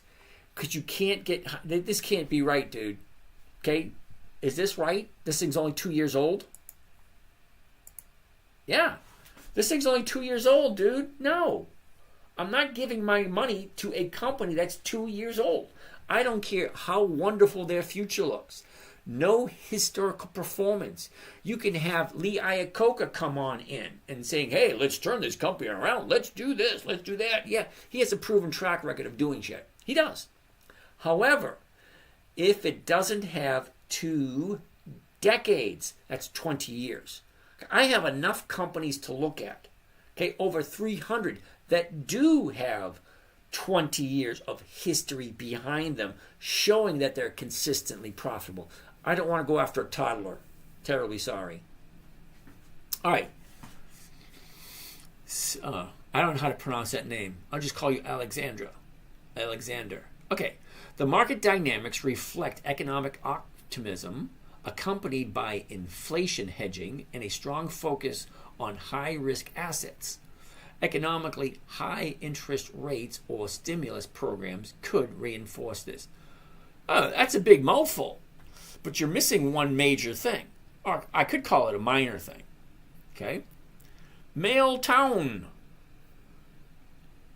Lalo, what is your track record investing? Well, last year I did 63% or 73%? I think it was 63% last year. The year before I only did 40%. The year before, I think it was 60 or 70. But I average over 50% per year. Average. Robinhood is the worst investment to use. Well, yeah, but it's simple. So it makes it easy. So I do have some accounts in Robinhood, but most of my accounts are on Thinkorswim. So back to your question about KView. 2 years old, dude, terribly sorry. No. I don't do companies that have not proven themselves. Most companies don't get past 3 to 5 years. This thing's only 2 years old. No, sorry, not for me. If you like it, fine. If TikTok gets banned, do you have Discord? I mean a Discord? Yeah, I have a Discord. Okay? But it's not free. My Discord is for paid members only. Sorry. Okay? I share one strategy. I teach one strategy only for free. That's it. Now, there's a method to my madness, believe it or not. I give you everything you need in order to be successful here. Simple, safe, predictable, consistent, 1% per week. Great. If I'm giving this to you for free, what do you think I have up my sleeves that my paid members get? Now, I'm not trying to sell anyone anything. I'm not going to pitch anything. Okay, so don't worry about that part. I'm just sharing what I do. All right, so KView, no thank you. Sorry. Let's keep on keeping on. Pro Tick. Can you sell your positions prior to the end of the week? The option if you've reached way more than 1%. Okay, see now, to understand how a covered call works, right? Let me give you a little example, right? Let's say, hypothetically speaking, you have an old car sitting in your yard and you want to get rid of it. Well, you take that old car, you push it out to the front lawn. Do I do spreads, Mike? Yes, I do spreads, but I don't teach them here. I teach only one strategy here for free. Okay, spreads is saved for my paid clients. All right, so anyway, let's get back to where we were. You have to understand the way a covered call works. It's kind of like you got that car sitting in your yard, you put it out in the front, you slap a for sale sign on it. Some guy, Steve, down the street, you know, the guy in the yellow house with the green shutters, looks real god-awful ugly. Yeah, that house, Steve. He comes by, says, hey, I like your car. Let me give you $100, hold it for me. Mike, hold on a second. Hold on a second, Mike. Steve will come by, give you a couple $100, hold the car for me until Friday. So you took money from him. You cannot do anything with that car until his offer expires. 4:00 p.m. Friday afternoon. Options expire on Saturday. However, you cannot make any trades after 3:59 p.m. So in theory, the options expire at 3:59 on Friday. So the car you have sitting in your front yard, Steve came by, he gave you a deposit. If he shows up and says, I will take the car at this price, fine, then he gives you the money. You cannot do anything with it until you deal with Mr. Steve. He gave you the money. You sold him the option. He bought the option from you. That's what a covered call is. It's an option, a stock option. So you're receiving money. That is called the premium. You collect the premium. You have just entered a legal binding contract. You can't do anything until you buy back that option, whatever the price is. So if the stock goes up, the option price goes up also. So before you try this strategy or any strategy whatsoever, make clear in your mind what it is you're trying to get. If you're looking for capital appreciation, buying a stock here and waiting for it to go up here, That's awesome. You're in the wrong place. This is not the place for that. I like safety, predictability, consistency, and cash flow, not capital appreciation. Okay? Okay, there's so many other people out there just like me saying, hey, my strategy works great. Yeah, they all work great for what they are. This here was a strategy created for a 9-year-old. If you want something that's simple, safe, predictable, consistent, and makes 1% a week, which is 50% per year, 5 or 10 minutes a day, that's it, less than an hour a week. Okay, fine, great. But if you're looking for capital appreciation, you're in the wrong place. Sorry, I don't want you to waste your time here because you're doing nothing, you're doing yourself a disservice. I'm looking for 1% a week. It's not glamorous. It's not a new shiny object. It's boring. It's repetitive. It is consistently boring. It's the same thing over and over again. If you take a look at my trades from last year, hold on, and they're going to pop it up. Here they are right here. Here's my trades from last year. Let's go all the way back to January. Because it's 52 weeks. It's a lot of trades. Week 11. All right. Week 7, 6, 5, 4, 3, 2, 1. Okay, here we go. You ready? Listen closely. Okay? CVS, Ford, General Motors, Macy's. Comcast, CVS, Ford, General Motors, Southwest Airlines. Okay? Comcast, Ford, General Motors, Lowe's. Clorox, Ford, General Motors, Lowe's, Macy's. Okay? Ford, General Motors, Macy's. Ford, General Motors, Wells Fargo, Morgan Stanley, Comcast. Ford, General Motors, Ford, General Motors, Macy's. You can go and look and you will see a pattern. I do certain stocks over and over and over and over again because week 1 of the first quarter looks the exact same as week 1 of the second quarter. It's the exact same stocks over and over and over and over again. Why? Well, a couple of reasons. One, it works.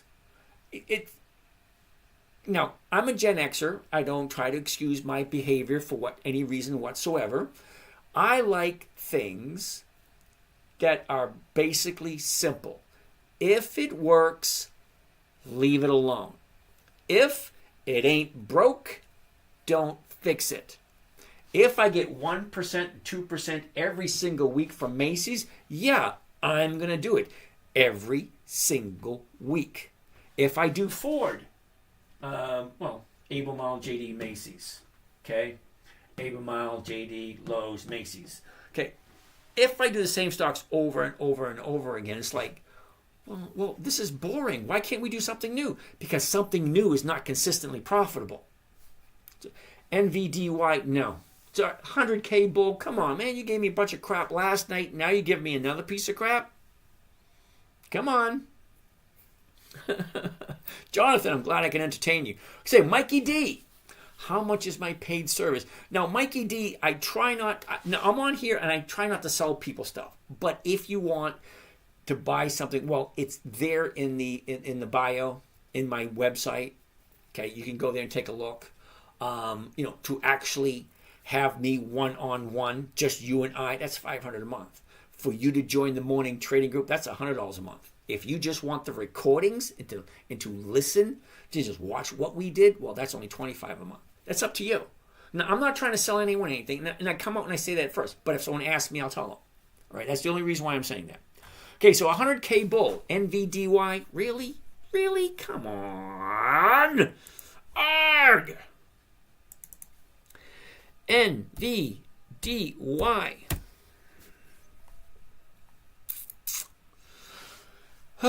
Yield Max NVDA Option Income Strategy ETF, electronically traded funds. Now, haven't you seen enough of the Terminator movies to know you can't trust computers, yet you want to give your money to a computer? Well, let's see how the computer is going to react to that. Well, let's take a look at the dividends. Wait a second. June 7th, 2023? You mean this thing is not even 2 years old yet? and you want to invest in it? What the hell's the matter with you? Let's take a look at the numbers. 75, 96. Ooh, that's good. That's a nice jump. 81. Wait a second. Hold it. That's going backwards. 93. Okay. 68. Backwards. 42. Backwards. 51. 63. 153. 262. 261. Nice. Wait a minute. Wait. That's backwards. 120. Backwards. 256. 247. Backwards. 125. Backwards. 136. 110. Backwards. 102. Backwards. 119. 90. Back. Okay, dude, seriously? Seriously, come on.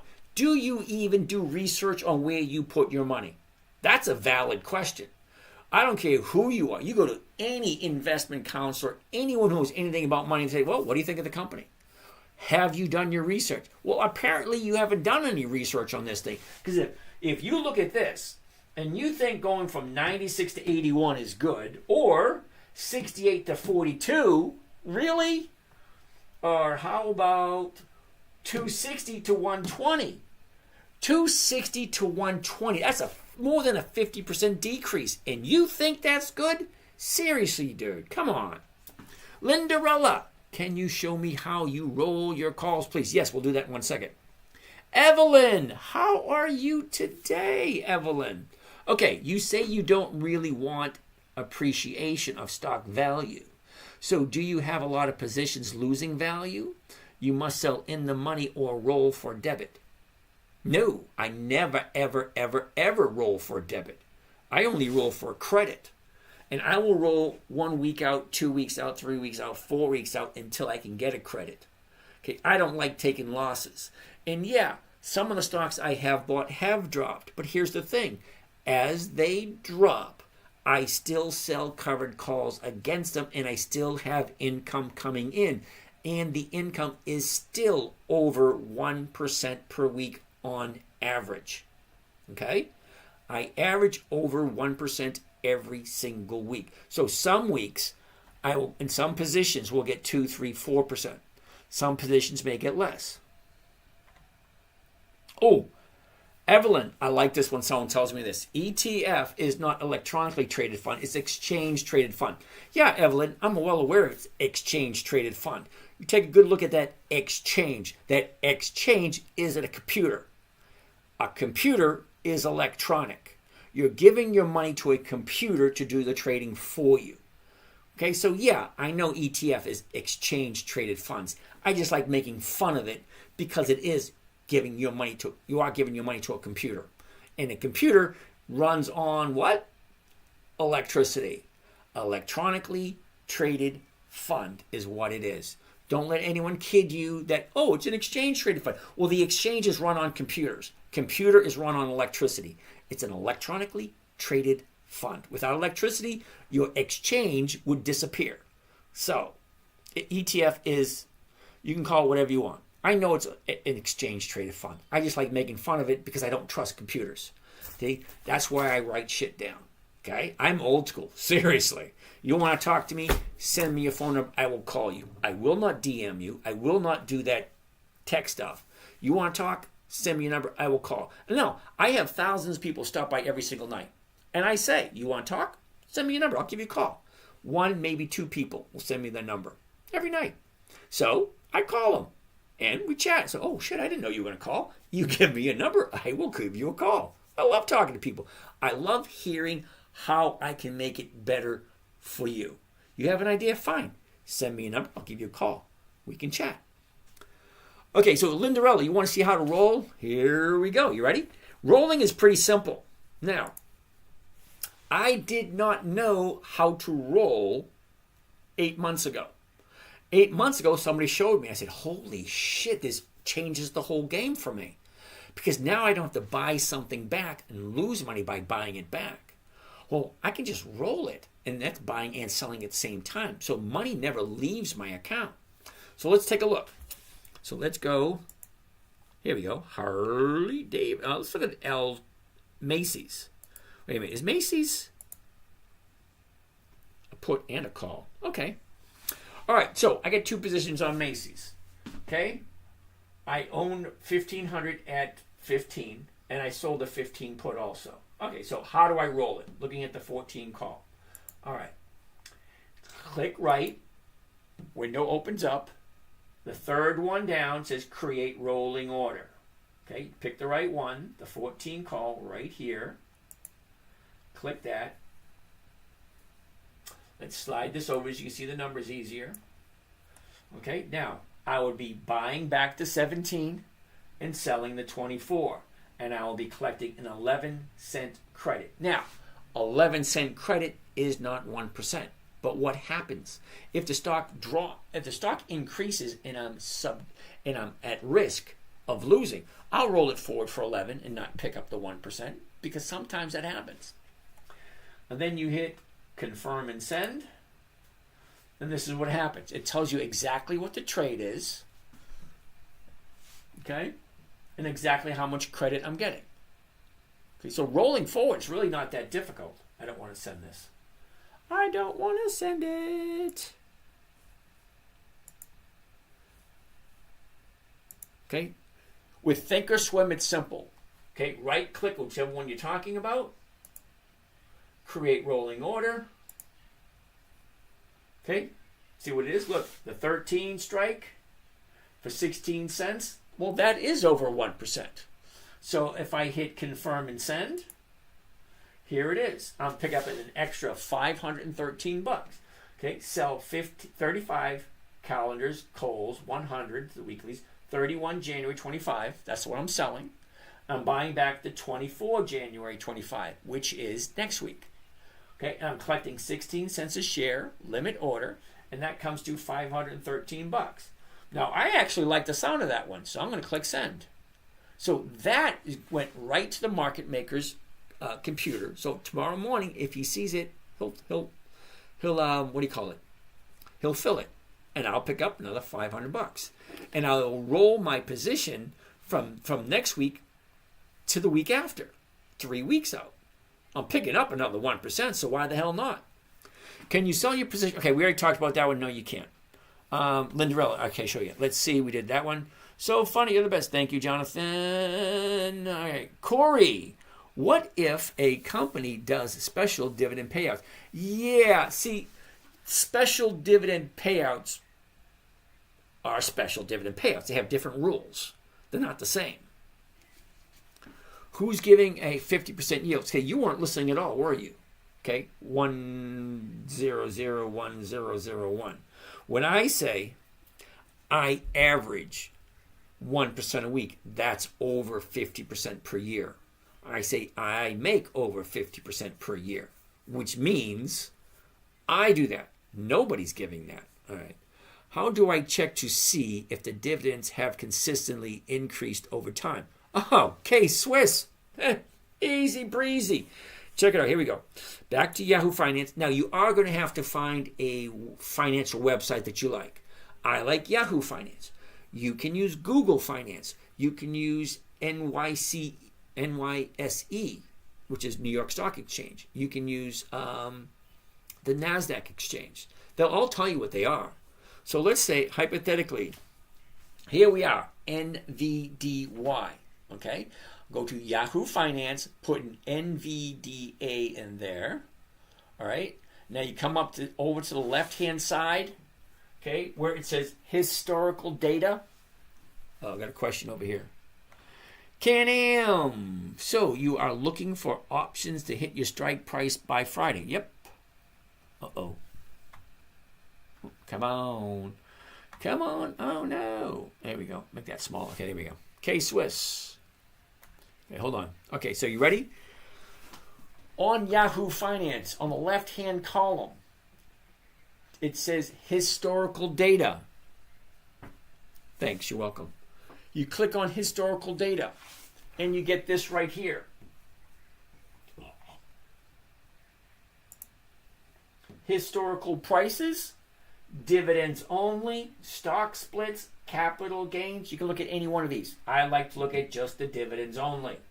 Okay, and then over here, you can look at 1 day, 5 days, 3 months, 1 year, 5 years, maximum. I always pick the maximum. Okay? Now, that will show you every single dividend the company has paid out. Then you slide all the way down, because at the bottom is the very first one. The very first dividend this company paid out, NVDY, was 76 cents. And then you just go up. The numbers should get higher. Okay, so let's look. 75, 96, 81, that's backwards. 93, 68, backwards. 42, backwards. 51, 63, so on and so forth. Well, let's take a look at one that does consistently go up.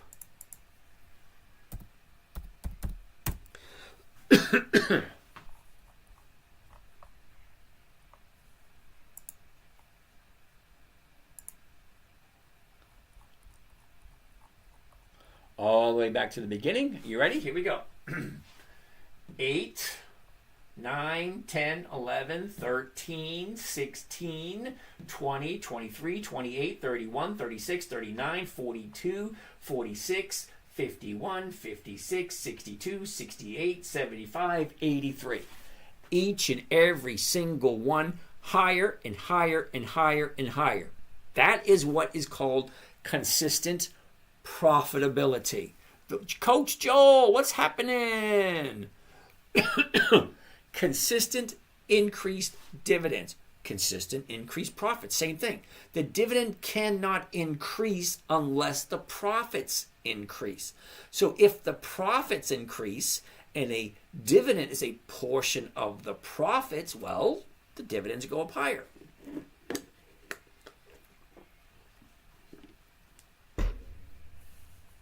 Let's keep on moving forward.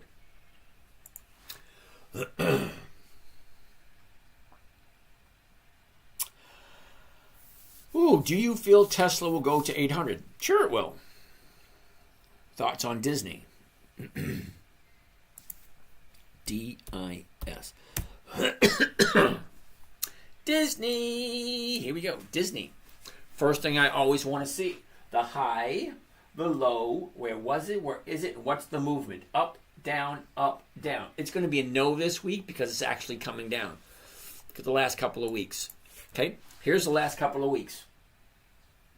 Now, if you like Disney, keep an eye on it for the next couple of days. Because in the next couple of days, you're going to find this thing's going to turn around and start to go up. If you like Disney, that always comes down to that answer. Number one, does it make sense? Number two, do I like this company? Number three, do I like this company at this price, and am I willing to hold on to it for as long as it takes for it to hit my target? In the meantime, I will consistently get a premium every single week by doing a covered call against the position that I'm in. Dell has dividends. Oh, I love Dell. Let's take a look at Dell. Okay, Dell, here we go.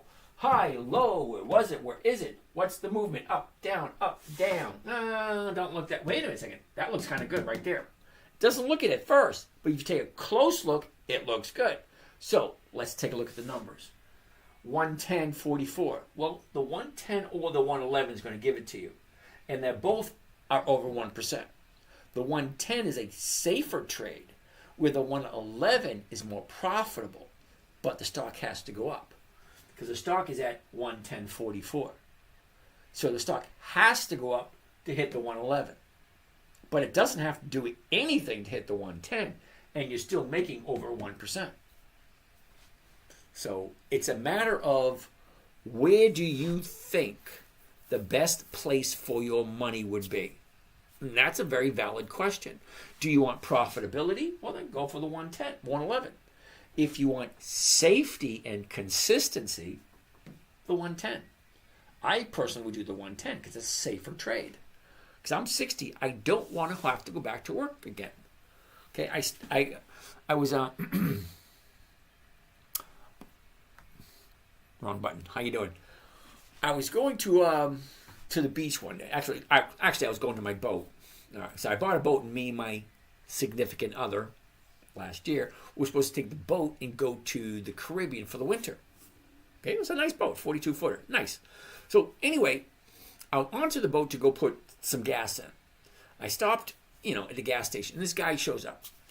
Real sharp. Nice, beautiful black Lincoln. Spiffy car. And he's wearing a suit with a little name tag on it.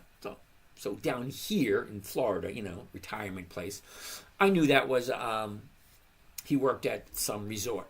Okay, I said, cool. I said, oh, just getting off work? He says, yeah, just heading home. I said, you don't mind me asking, how old are you? He said, 84. Oh, let me guess. You got a job to get out of the house, maybe, find something to do. He says, no, I got bills to pay. I said, wait a second, hold on. You're 84 and you have to go to work in order to make your bills? I do not want to be in that place. Now, I have no idea what's going on in his life. I feel bad for the guy. He's 84 years old and he has to go to work just to make his bills. At 84, hell no, I don't want to be in that position. I'm 60. The money I have now has to last me for the rest of my life. Will it? I don't know. I don't have extravagant taste. I mean, I don't drive around in a stupid, ridiculous, overpriced car. I mean, my car cost me $300 10 years ago, and I'm still driving it around because I really don't care what other people think. Seriously, I don't.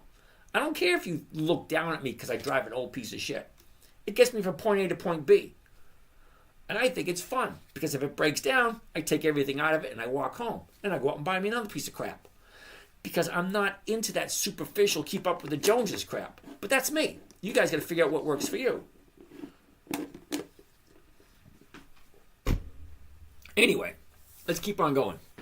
PA, worse than under inducement. I have no idea what that means. Intel. Oh, see, I like Intel. I do. Let's finish up looking at Dell first. Okay. High, low, we did all that stuff right here. The 110, both 110 and the 111, both are going to give you over 1%. I like both of them. I have bought Dell many a times. But what is the chart telling me? Just because the numbers work doesn't mean it's the right time, because I don't want to buy it at the high. What happens at the high? People sell, profit taking, it drops. Okay? I don't want to buy it at the bottom because I don't know how far down it's going to go. I want to buy it right here.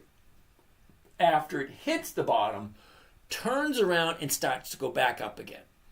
Because we are all basically the same, and don't let anyone fool you. We all have 10 fingers, 10 toes, 2 eyes, 1 nose, 1 mouth, all that kind of crap. We all want the same things. We want happiness, safety, and we want our family to be prosperous. And we want to live comfortably with no drama. Okay?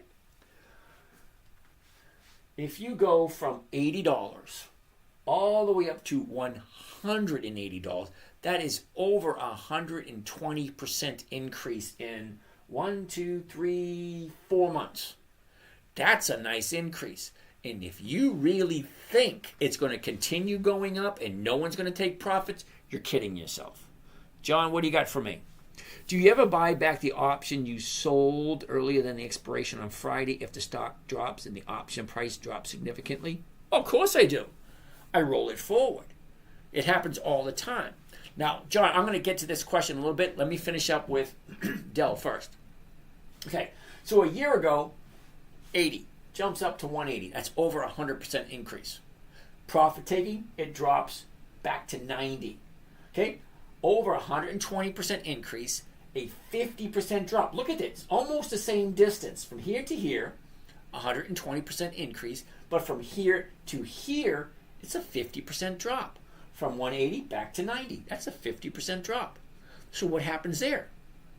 Fucking bargain, man. Let's buy it. Shoots back up to 150. So from 90 to 150, that's $60. Now, $60 on a $90 stock, that's a 66% increase. So do the numbers again. 120% increase, 50% decrease, 66% increase. Then it goes from 150 down to 110. That's a 40% drop. 40% drop is 10, 20, 30, 25%. 25% drop. Okay, so this is where we are now. So what do you want to do about this? Well, let's take a look at the numbers. Now, the numbers work. Great. Let's take a closer look at the chart because I'm intrigued. I want to know. Now, John, I haven't forgot about you. I'm going to get to you in a second. Hold on. All right. A year ago, bottom, 76. Topped out, 180. Drop back down the last 90 days. Here we go, last 90 days. High, low, where was it? Where is it? What's the movement? Up, down, up, down. Okay, but it's bouncing right here. That looks cool. All right, so let's get a little tighter, 30 days, because I want to see what this thing's going to do next. Now, the 30-day chart will give me a good idea of what's happening next week. Not guaranteed, but a good idea of what's going to happen next week. And we haven't even gotten into the seasonality yet. That's a whole different ballgame, and that's freaking cool as shit. All right, anyway. Last 30 days. Same thing. High, low, where was it? Where is it? What's the direction? Down, up, down, up, down, up. Did you see it? Down, up. Down, up, down, up. Highs here, bottoms here. Look at all this space here. That baby's going up. Is that guaranteed? No. The only thing guaranteed in life, death, taxes, and disappointment. Get used to it. Alrighty, so let's take a look at seasonality. I can't believe I haven't even touched on this yet. Now, seasonality, for those of you who don't know, well, it's almost exactly what it sounds like. Winter, spring, summer, fall. Those are the seasons, okay? First quarter, second quarter, third quarter, fourth quarter. What usually happens in the first quarter? What usually happens in the second quarter, third quarter, so on. So it's 1 month at a time. So the blue line here, that represents the movement this year. Now, we're only into week 3, so it's not very much.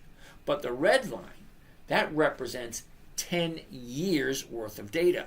That's 2015, 2016, 2017, 18, 19, 20, so on and so forth. 10 years. It's the average movement. So what does it normally do right around here? Because this is what I'm concerned about. My concern is if I jump in Monday or tomorrow, what usually happens? Now, usually means usually. It doesn't mean it's guaranteed. Okay, it means, well, if it's done it 10 years in a row, there's a good probability that it might do it year 11. Okay, so let's take a look at the next 30 days. Hey, here we go, right there. Okay, here's where we are right now. Okay, look what usually happens.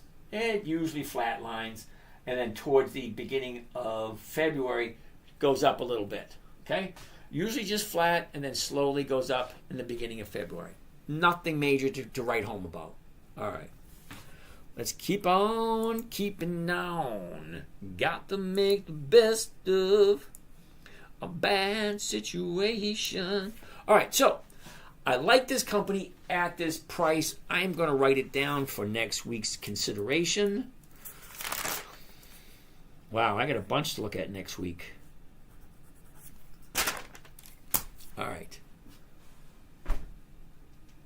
Nice. Let's go to the next one because I have a lot more questions to go through. I can't go through everything. So, John, do I buy back the option you sold earlier than the expiration if the stock drops and the option prices drop significantly? Yeah, I usually, depending. Okay, so when you're going in, okay, right click. Wait. Nope, get out of that one.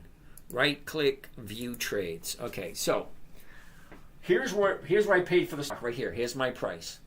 Okay, here's my option. Well, I collected 19 cents. Well, now the option's at 12.5 cents. Not worth buying back. It's too close. Now, if it's like 1 or 2 cents, yeah, I'd buy it back. But at 12 cents after I sold it for 19, not a whole lot of profit there. 7 cents, nah, not really worth it. So if it was like 1 cent or 2 cents, yeah, I'd buy it back and then I'd roll it into next week and pick up some more premiums. Okay, but that's a horse of a different color. All right, so what else we got? What else do we got? I'm taking some questions over here. Thanks. So you're looking for options to hit the strike price by Friday? Nope. You tend to be very rude to people. Why? Because I hate stupidity. Terribly sorry. Okay, so Evelyn, it's not that I'm being mean. So I'm here. I'm explaining for free. I'm not asking for anything. I ask for a couple simple rules. Simple rules. No dividends. Don't waste my time. If you're showing me a stock that doesn't have dividends, you're wasting my time. If you're showing me a stock that doesn't have weekly options, you're wasting my time. My most precious commodity that I have is my time. Okay? Now, if I ask you a simple question, I expect a simple answer. Okay, you know what the rules are. Yes means yes, no means no. Okay, up, down, left, right, so on and so forth. I love common sense. When people do stupid things, they should be told, that's a stupid thing you just did. If you do something that doesn't make sense and nobody tells you that you're doing something stupid, it doesn't make sense, well, then that's their fault. Okay? Now, I'm from a generation that we honestly, and I don't understand why the younger generation doesn't get this. Okay, my generation really doesn't care about your feelings. We really don't. Right is right, wrong is wrong. Boys are boys, girls are girls. Dark is dark, light is light. Wet is wet, dry is dry. There's no ifs, ands, and buts about it anywhere in the world. There is no safe space here. There is no participation trophy. Okay? Hola, James. Keep being you. It makes it simple, and I agree with you 100%. Thank you. You're only 45. Okay, so you're not Gen X. I don't know. You might be. But anyway, I don't coddle anyone. If you do something stupid, I'm going to tell you did something stupid. Otherwise, you won't know you did something stupid. If you put your money into a company that's consistently loses money, well, I'm going to tell you that. The difference between genius and stupidity is genius has its limits. I never heard that one before. So I appreciate your interaction. I really do. And I'm actually really here to help people because I really have a deep concern because I believe the little guy, me, I've been a little guy all my life. Okay? The brown end of the stick. You can call it whatever you want. Okay? I come from you think it's funny. Okay? I come from a group of people where we really honestly don't care about your feelings. We have an issue, we go outside and we handle it. Okay? You want to take this outside? Sure. Younger generation, no, don't. Yeah, no, thank you. Sorry, I was just brought up differently. It's like my father was brought up differently. He doesn't comprehend what I do. Well, he's the one who created this mess. Okay? So anyway, I'm sorry you feel that way, but there is no participation trophy, and there is no, I was born in Latham, so I'm technically born, and I am just a generation. I'm going to work to keep being you. Thank you. Thank you. You agree with me. Okay, fine. I'm not going to excuse my behavior because that's who I am. You don't like it, you really don't need to be here. And I'm sorry if you feel offended. I don't mean to offend anyone. Okay. Oh, remember when Eddie Murphy did that Delirious? In the purple jumpsuit. Very first thing he says, for those you get offended easy, get the fuck out now because I don't give a shit. That's exactly what he said. He walks on stage in this purple leather jumpsuit. He says, if y'all get offended easily, get the fuck out now. All right, anyway, let's keep on. Now, I don't use a lot of profanity, but every once in a while, somebody digs it out of me. But I'm relatively a really nice guy, and I'm rarely, concerned about, people not knowing information that I think everybody should know. Okay, so anyway, what's the max, Ludwig? Good line. I will use it at work next time. Here you go. What's the max you're comfortable risking each week? 98%. 98% of everything I own is invested at all times. Okay? I'm a firm believer in the American economy. Okay? I like Home Depot. I like Lowe's. I like Bank of America. I like Wells Fargo, ExxonMobil, Firestone, Goodyear. Every single American company I believe in. I believe in America. I really do. All my money's invested at all times. Okay? Not in DJT. It's not old enough yet. Caldwell Cutie. Yep, it's not your first time. I know that. Now, we looked at Intel. We looked at Dell. I like both of them. They both have great premiums. Just make sure if you like it, you're getting it at the right price. Look at this. Here's the high. Here's the bottom. What usually happens at a bottom? Look at the big drop. 126 to 106. That's a $20 drop. Yes, there are going to be people jumping into this, and this is going to go up. If you like the company, it's always the main question. Does it make sense? That's question number one. Question number two, do you like the company? Okay, it's Dell. Do you like it? It's a yes/no question. Do you like it enough to buy it and hold on to it at 110? Or until it hits your target, whatever. See, it's all different. We're all different. We're all the same, but we're all different. Ludwin, hey James, did you see the big jump of Walgreens the last few years? Yeah, I've seen that. I actually own some Walgreens. I saw it. All right, and I bought it at $9.50. Now it's at $13, but I sold somebody the rights to buy it from me at $9.50. So it's going away. Am I going to make that difference? No. Someone else is going to get that. Johnny wants to look at Hershey. HSY. Hershey. Okay, now Hershey, interesting. Hold on, we'll take a look at it. You're going to like this one. Hold on. Ooh, crap, we got 97 messages. All right. The high, low, where was it? Where is it? Look at this channel it stayed in. Isn't that awesome? Just like sideways. That's cool. The high is was that 204. The bottom is 185. Anyway, here we are right here. But I want to see what's happening here. Look at the big drop from 210 all the way down to 150. That's a $60 drop. That's a big drop.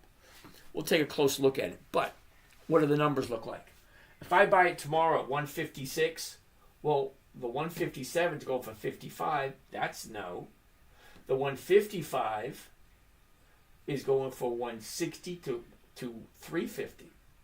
But at 156, I'm losing $1.58. So yeah, you're going to have to check the numbers in the morning because right now it's trading in after hours, and this number keeps changing. But we can go off this one right here, the 154.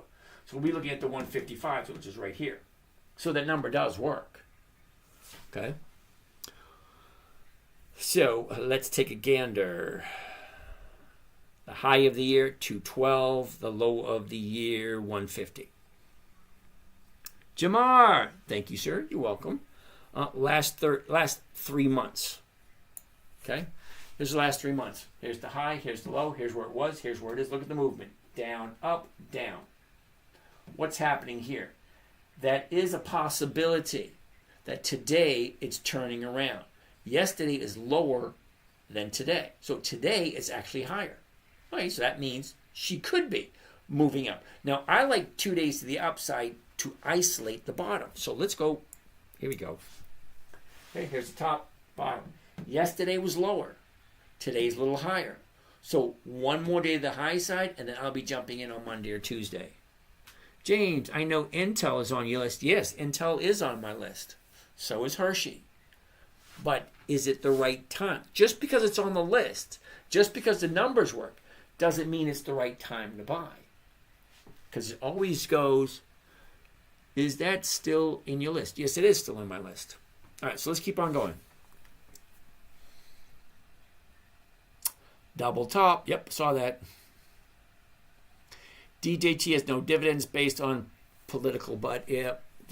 Now, see, Andre, I don't do DJT, and you know that because there's no dividends, and it's what, 2 or 3 years old? Yeah, no thanks. Sorry, it was a typo. Interesting analysis. I'm glad you like it. XRP, the dividend went down this year. Okay. The Wise Fix. Cool beans. Whoops. There you go. Don't. Big Mac. Sorry. Got a call, but check out Stanley Black & Decker. Stanley Black & Decker is a monthly optional stock, which means it only works monthly, and that doesn't work for me. Ooh, how about Dollar General? Dakota. Wait a minute. Baco Post. Do you think Tesla will have dividends anytime soon? Well, even if it does, it's going to have to wait 20 years to get on my list, unless, of course, Warren Buffett jumps in on it, which you never know. He might. Fly Goofy? All right, we're going to look at just a few more because it's 11:15, and I'm usually done at 11:30, unless you like, share, comment, and you can get the count over 200. If the count goes over 200, I'll stay longer. If not, I'm out here at 11:30, and I won't be back until Sunday night. All right, so Dollar General, let's take a gander. Now, I actually do have some Dollar General in my charge. Okay, here's the high, 168. Here's the bottom today. Okay, Dollar General still sinking. It's going to be no until it finds its bottom. Now, I am watching it because I do have some. So as soon as it finds the bottom, I'm seriously thinking about dollar cost averaging to lower my basis, so it makes it easier to get in and out. AGNC, okay, Min Cheng, no to AGNC. AGNC, and here's the reason why. Now, I like AGNC. It used to be on my list. Do I trade REITs? Yes, if the numbers are right. I will trade everything if the numbers are right. I'm strictly a numbers guy because 1 + 1 is going to equal 2 no matter where you go in the universe. How you know it finds the bottom? Okay, Ludwin. I'm going to show you something here. You might find it rather amusing.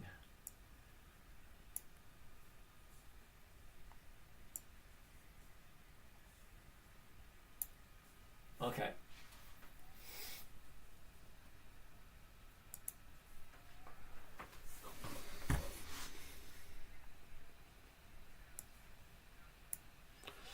All right, Ludwig, you see this?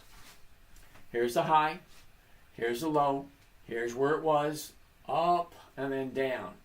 How do we know this is the bottom? You probably know this already. Yeah, I know it already. I'm just telling Ludwig. Okay, so Ludwig, how do you know this is the bottom? In order to figure out if it's a bottom, you need to have something to compare it to, right?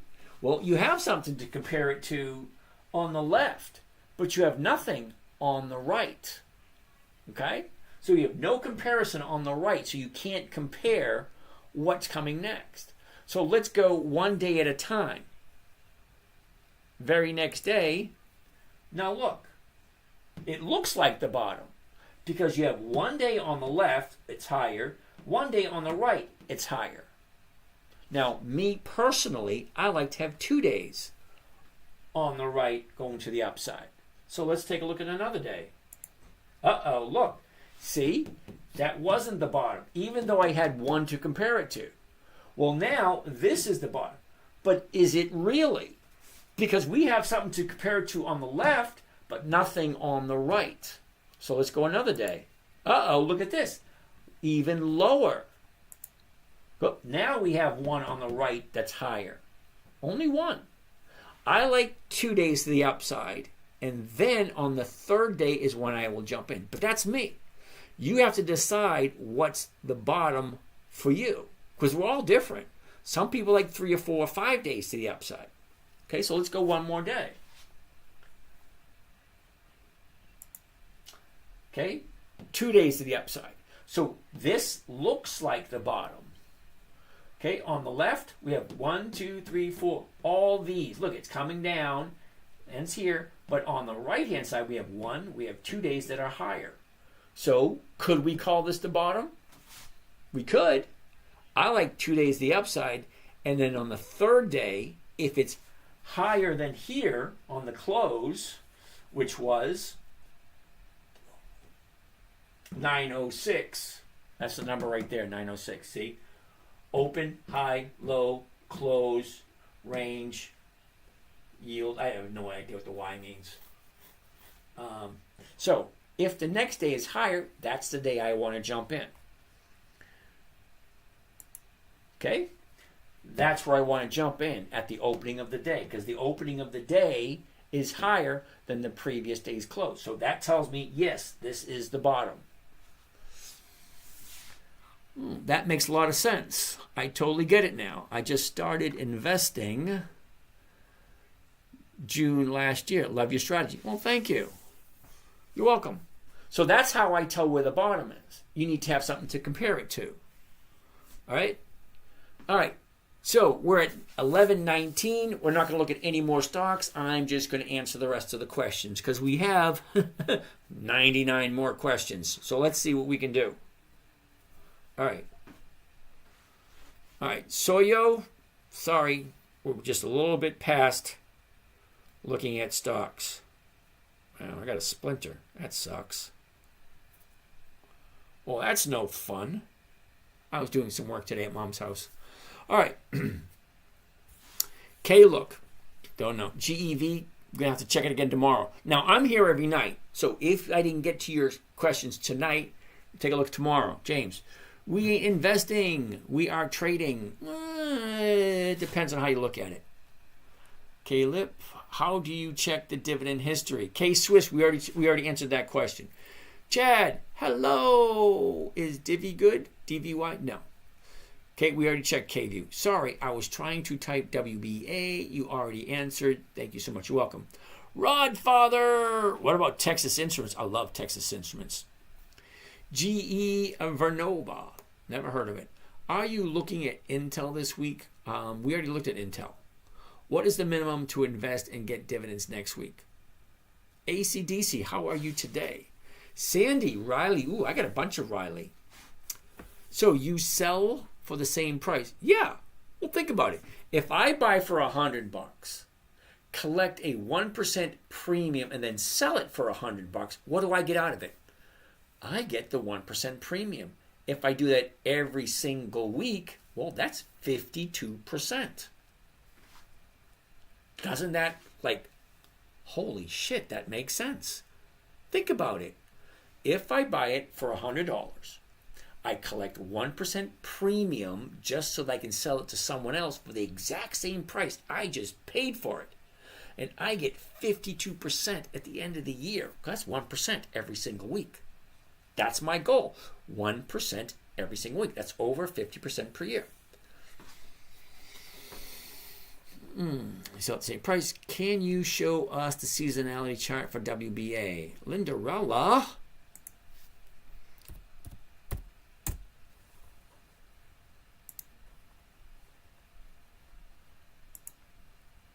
There you go. Liam wants to co-host. Liam, I don't know who you are, so I'm going to have to say no. Riley, do you sell the same price? Can you show? I already did that. Very disciplined trader. Okay, thank you. Top Gigio. Topo Gigio. Topo Gigio. It sounds like an Italian dish. I'd like to have some Topo Gigio. You can take a look at an Italian restaurant. It does sound like that. Topo Gigio. Cool name, though. RGTI, no. We looked at it yesterday. PSEC, I have to look at it tomorrow. Are you Anthony Fauci? Oh, I'm going to dignify that with an answer.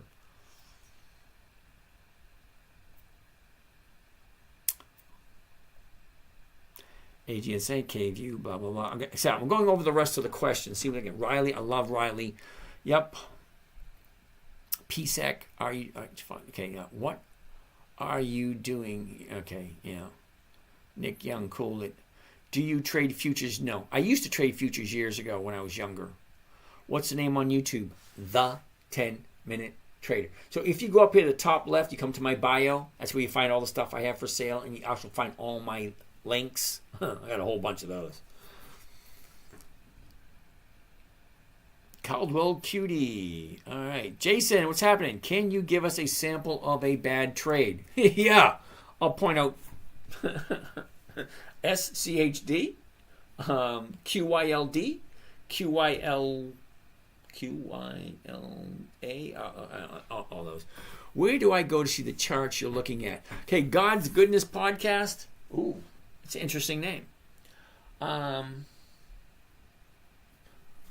chart that I'm looking at. This is Walgreens. This is Think or Swim. You can download this for free to your laptop or your desktop. Okay, it doesn't cost you anything to download it. But if you can use it for about a month or two for free, but then you got to call Charles Schwab and say, hey, this is what I want to do. Can I use it? No dividends, no interest.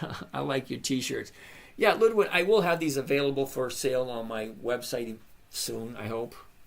Where do I get to see the charts you're looking at? You can go anywhere and take a look at the charts. There's so many different charting. So any trading platform will have charts to look at. CLX, Clorox. I love Clorox. Does the Schwab app have those charts? I don't like the Schwab app, to be told. So I like Think or Swim. I've been using it for 20 years. I'm happy that Charles Schwab kept it, because Charles Schwab has their own trading platform. They do. This is just something that they bought and came along with TD Ameritrade. So they kept it. Ludwin, can I do the same strategy with Vanguard? Probably. That is where I started my brokerage account. I don't know why you do that, dude. Seriously, because I've seen Vanguard's trading platform. Okay, I personally don't like it. You have to decide what kind of strategy you want. What kind of trading do you want? Yeah, thanks, James. You have to decide what kind of trading do you want to do. How much time, how much effort do you want to put into it? And then find a trading platform that's easy for you to maneuver. Because once you find a trading platform, it only takes a couple of hours to figure out, okay, this is what I like, this is where it is, boom, boom, boom, thank you, it's easy. Okay?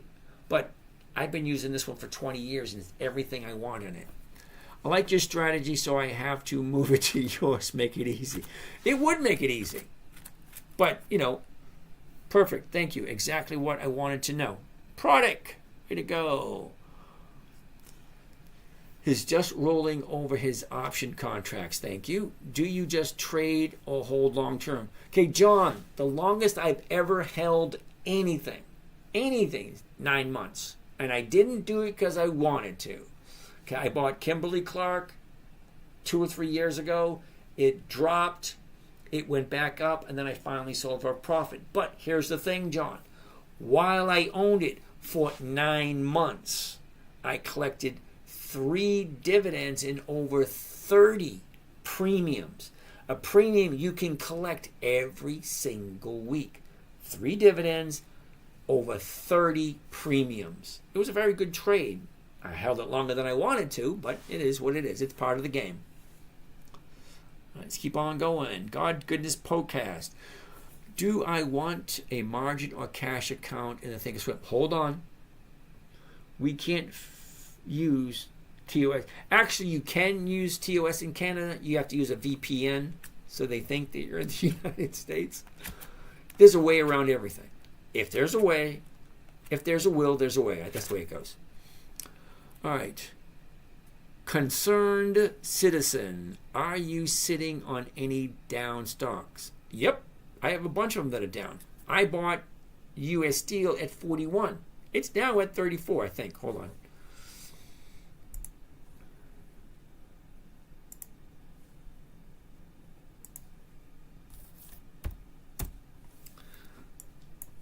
Okay. Okay. Now, I bought US Steel at 41. It's at 35 right now. Okay, I wasn't very happy when it was down to 30.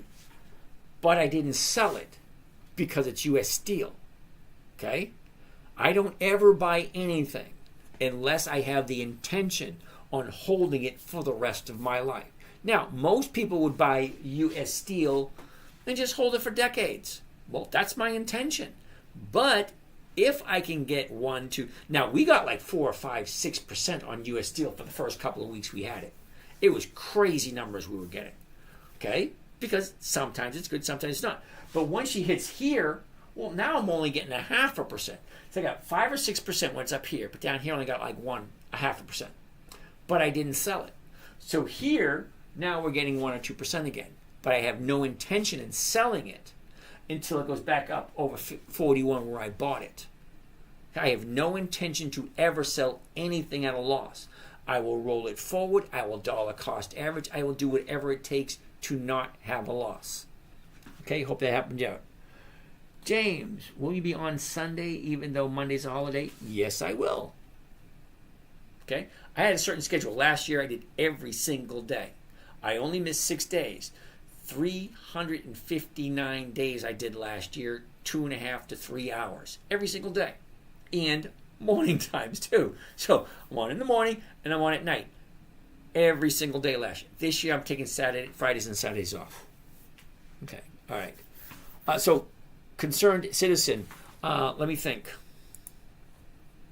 Harley Davidson, I'm down. Intel, I'm right at the money. Kohl's, I'm down. Macy's, I'm down. Altria, I'm right at the money. MPW, right at the money. Riley, I'm up. And US Steel, I'm up. But that's this account.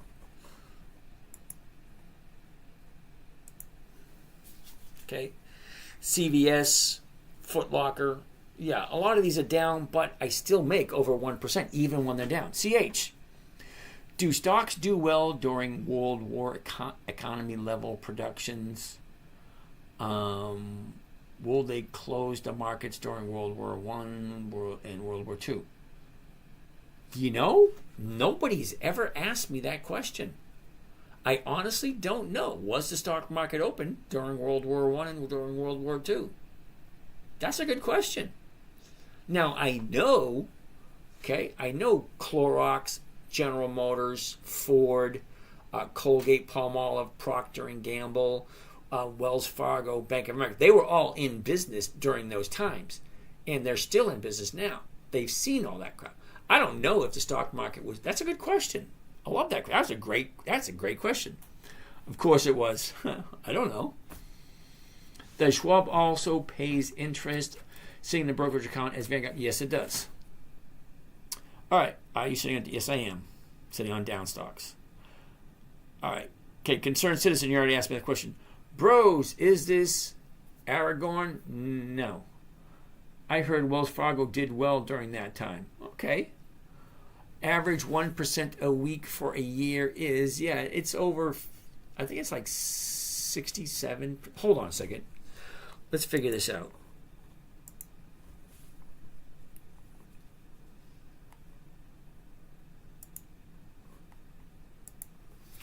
Okay, we're going to use a compound interest calculator.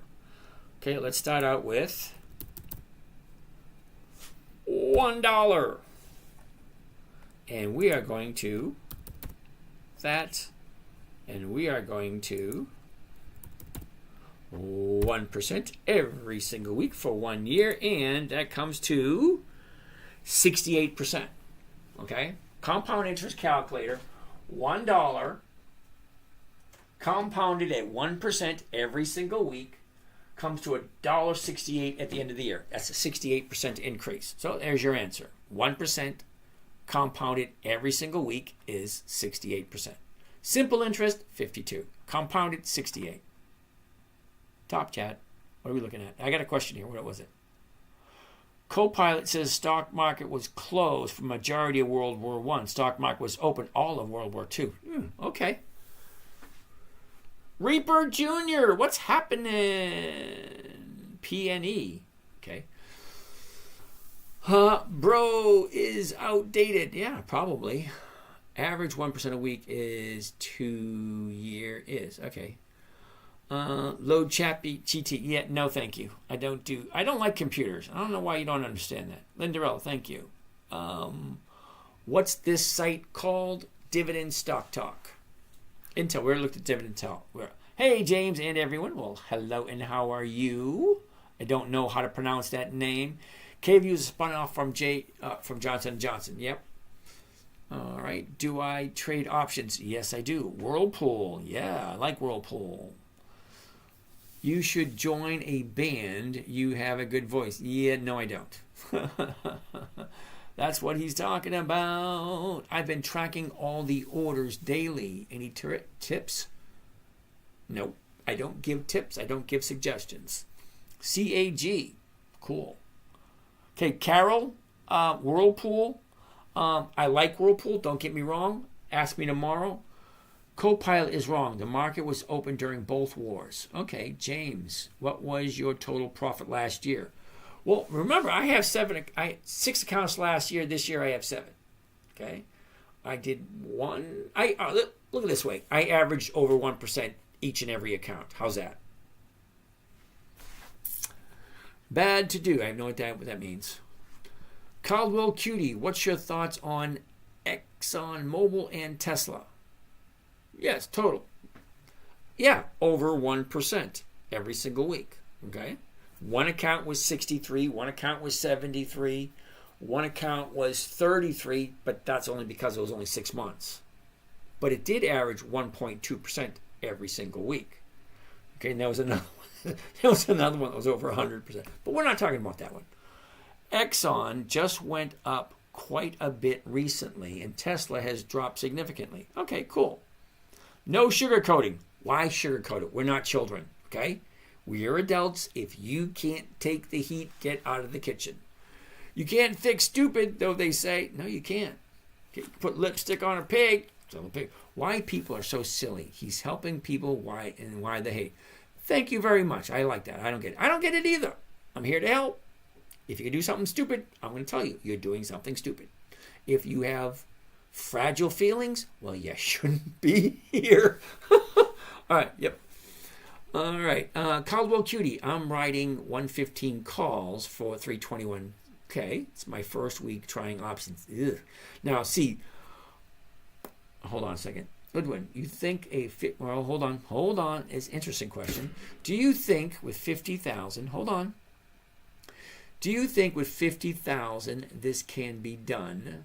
There are some stocks that are over $100 each. Okay, now Ludwin, hypothetically speaking, okay, if the numbers are right, $50,000 should give you $500 a week. That's $25,000 a year, roughly.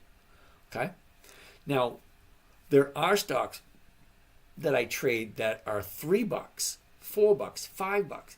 I won't go, me personally, I won't go over $250 if the numbers are there. If I can get 2 or 3% from a $9 stock, why would I put my money into a $2, $3, $4, $100 stock and still get the same return?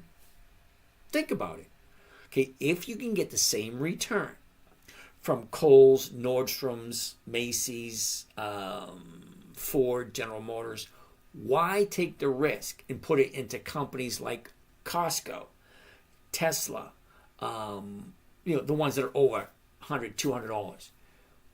To me, it doesn't make sense. If I can make the exact same amount of money trading Walgreens and CVS and Ford and companies like that, and still make 1 or 2% every week, why would I take the risk and going for something higher? It doesn't make sense to me. All right, so 7GH. In conclusion, 50,000 and that. Well, 50,000 is a nice amount. Okay, everybody's different. Everybody has a different starting point. So 50,000 is a nice number to start with. But my suggestion, just a suggestion, don't do anything until you paper trade for a while. Now, I've been trading for over 20 years. Okay, say you got 3 accounts here. This one here is a paper trading account. This one's real, and the other ones are all real. But I do still paper trade because I do still make mistakes. Okay? And if I make a mistake, I want to do it here. I don't want to do it here, and I don't want to do it here because that's real money. And yeah, I did lose a lot of money last year, but I made a shitload more. Anyway, Caldwell Cutie. I'm not into oils. Recently, they already too high for my taste. Okay, cool. He's just ranting about his view. Yeah, probably. Paper trade, huh? What is that? Oh my goodness. It's kind of like Monopoly. 4 greenhouses, 1 road hotel. Okay, same thing. You're using a trading account. Okay, see right here. This here is a virtual paper trading account. This one is not. You cannot tell the difference between the two. The only difference you can tell is up here in this corner here, where it says simulated account. It's a simulation. This is a real account. Basically, it looks the exact same. I'll show you. Okay, X. Here we go. Put this right there, and we go boom, boom, boom, boom, boom, like that. Get this out of there. Okay, now, right there. All right, and we'll go here, and we'll put X right there, and we'll move this over to here, get out of there, and go here. Okay, so you see this account here? Take a close look at it, real close look. What's the difference between the two, besides this little stupid red thing? Okay? This one, that one. Basically the exact same, except one is a virtual account, paper trading, and one is a real account, real money. So I always suggest people, when you're first starting, sorry, James, I just started in June. I have already 30,000 in the market with 12% higher value. I'm just learning. It doesn't, okay. It doesn't hurt to practice. Okay? If you see Michael Jordan, Larry Bird, all the big guys, they practice every day. Before every game, sometimes after every game. Practice makes perfect. That's why I still paper trade, because I don't want to lose. Now, last year, I lost $3,500 because I hit the wrong button twice. Okay? Now, I keep practicing, so eventually I wait a second. 11:40, I should be out of here. I got a whole bunch of questions still to go. If people don't take profits, is that okay and just leave it to grow? Absolutely not. Jay, now here's the reason, okay? Okay, hold on. Let's find a good one.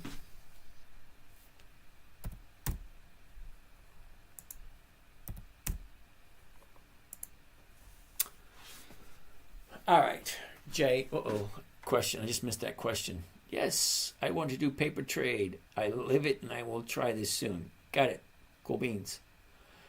Hey, James, if you go chart setting, then the time axis, then the expansion bar is right, you can change about 50. Your charts will be much easier to read. James, I appreciate the offer, really do. I'm a firm believer, if it ain't broke, don't fix it. If it's working fine, leave it alone. Okay, if I change it around, I'd rather just leave it the way it is. I appreciate that, though. Thank you. To answer your question, if you don't take a profit, is it okay to just leave it to grow? Let's take a look. Let's say hypothetically you bought Macy's last year at 18 and it jumped up to 22 and you let it go so that it would grow. What happened? It dropped all the way down to 13. Does it make sense? Okay?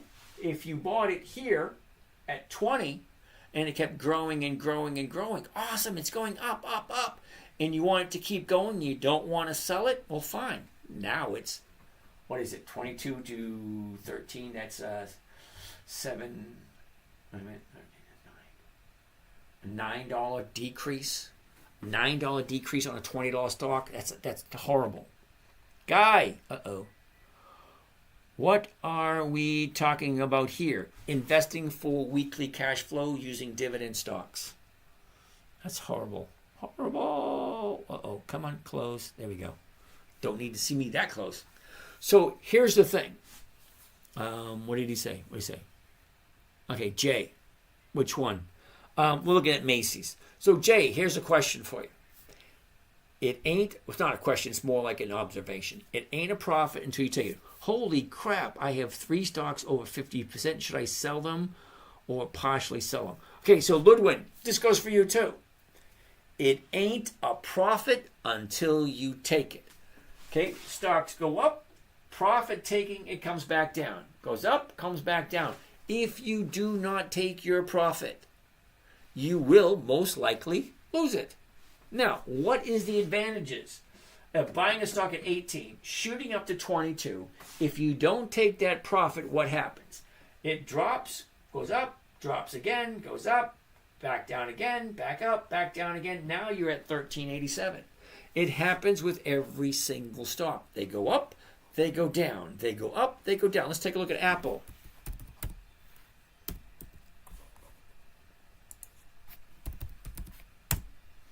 Okay? Down, up, down, up, down, up, down. It's not a profit until you take it, and nobody ever went broke taking profits.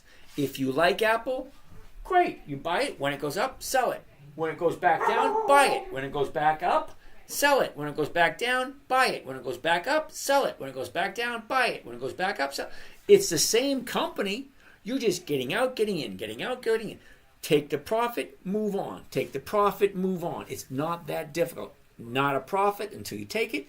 Nobody ever went broke taking profits. Let's keep going. I'm way past my bedtime. Let's do this.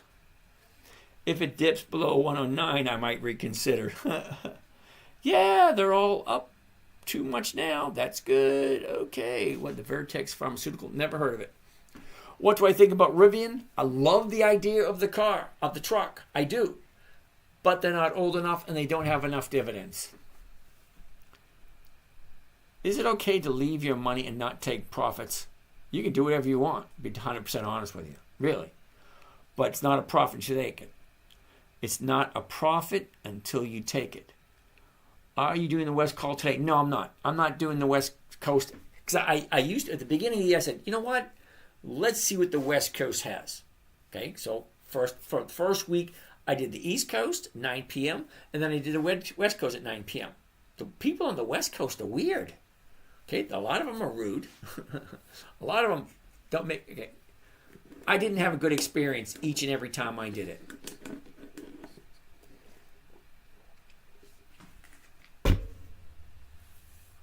All right.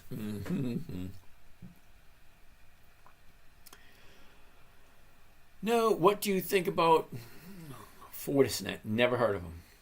Aw, Dina, how are you today? Don't take it personally. West Coast people are very sensitive. Yes, they are. Can you go over how you purchase a stock and how it pays out dividends monthly? Lord Maxie, we can do that tomorrow, Sunday. I take the weekend off. Yep, I have Dollar General also. Hammer Candle is bottom. Okay. Vincente Cato. Didn't know he has books. Yep, I got 14 of them. Do you use SMA? Something moving average. Simple moving average? No. 3 candle structure? No. Hopefully a green day tomorrow. That would be nice. Tomorrow is Friday. You have been able to achieve your 1% per week. Well, yes. I did very well last year. I have 425 shares of QCOM down $9. What should I do? I will hold for dividends. Okay, so I always tell people, and I'm going to tell you guys, you want to have a conversation with me, send me your phone number. I will give you a call. If you get an email, a text, a WhatsApp, a Telegram, a video, or anything to that form saying that it's me, it's not me. Okay? I find it as a compliment that there are 30 other people pretending to be me. They will use CGI and send you a video with me talking to you, but it's not me. I am so old school. I write shit down and I actually call and talk to people. You really want to talk to me? Send me your number and I will call you and talk to you. Is this possible at a small account of $500? Carol, yes it is, but it's a little bit different.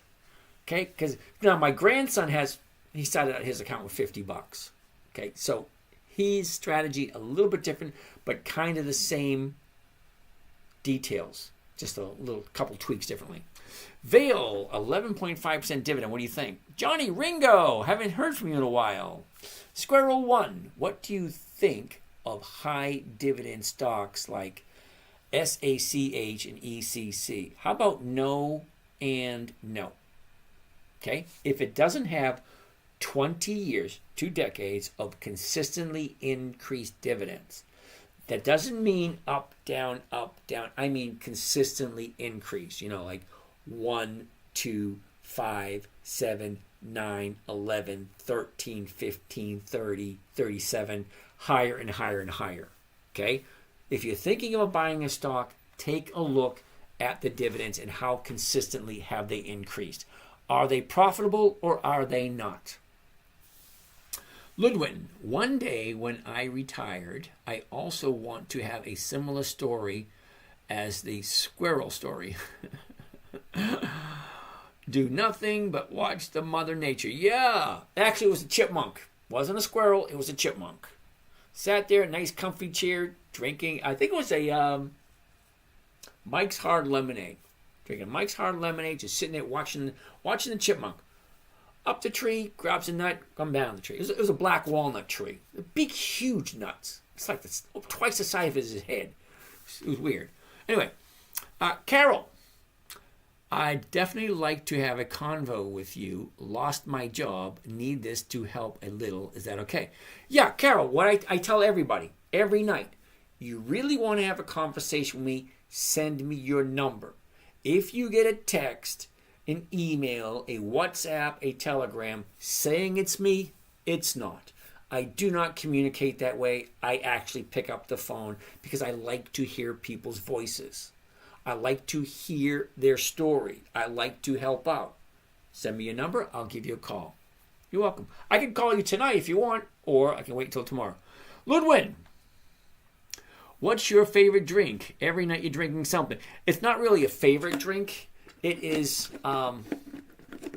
ginger tea with honey, because I'm not used to talking so much, and my throat really gets sore from talking so much. Because usually in a conversation, I'm listening. But here, I'm doing all the talking. You guys don't say a damn word. Yeah, the ginger tea with honey is good for my intestines and my... Yeah, when you get older, stuff just goes bad. Tomorrow's better anytime. Like your contract. Okay, yep, do that tomorrow. Ludwin, James, uh-oh. Do you have a team? Nope, it's just me. Nope, just me. I'm here in the morning. Now, the funny thing is, people make the assumption that I sit in front of my computer all day. No, I do my morning trading call. It's like, a whole bunch of us get together. Okay, there's about 50 of us on a live morning call. Okay, I will get on and I'll do all my trades. When I sit down and I turn it on, yeah, that's how much advance I get. The people on the other end, they've been watching their computer a lot more than I have. I take a look at my trades. I do my trades. I answer questions. I'll answer whatever questions you have. That's part of what people pay for. They want my expertise. How do you get into that morning call group? Ludwin, all right, here we go. Now, I promise I'm not trying to sell anyone anything.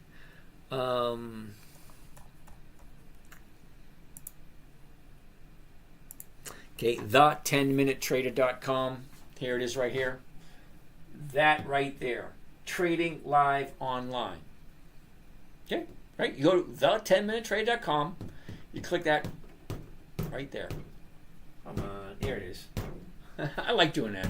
It's gonna blow up. All right, anyway, yeah, you click on that and that'll take you to the Patreon, Dividend Stock Talk. Okay, that's not what we're here for. So we're just about done anyway, right? No more questions? Tomorrow is better anytime. Just let me know your contact info so I know it's you. Well, it will be coming from a 941 area code. Okay, so when it says Florida, you'll know it's me. Thank you. You're welcome. All right, so that's it. It's holy cow, it's 11:52. I will be back on again Sunday night.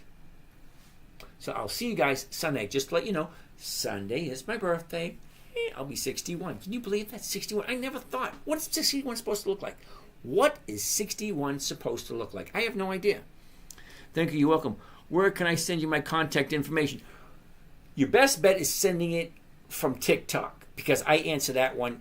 I'm on that one like 3 or 4 times a day. YouTube, it goes to my Gmail, and yeah, I will get it in my Gmail. Yeah, actually send it in YouTube. Now go right to my Gmail.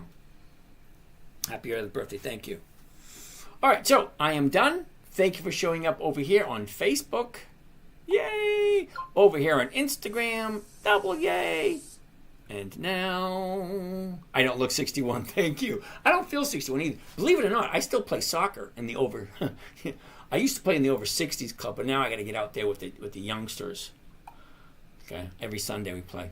All right, you guys have a great day, and we'll see you again Sunday night. Yay! And now the end is near, and so I face the final curtain. My friends, come on, I'll say it clear. I'll state my case, of which I'm certain.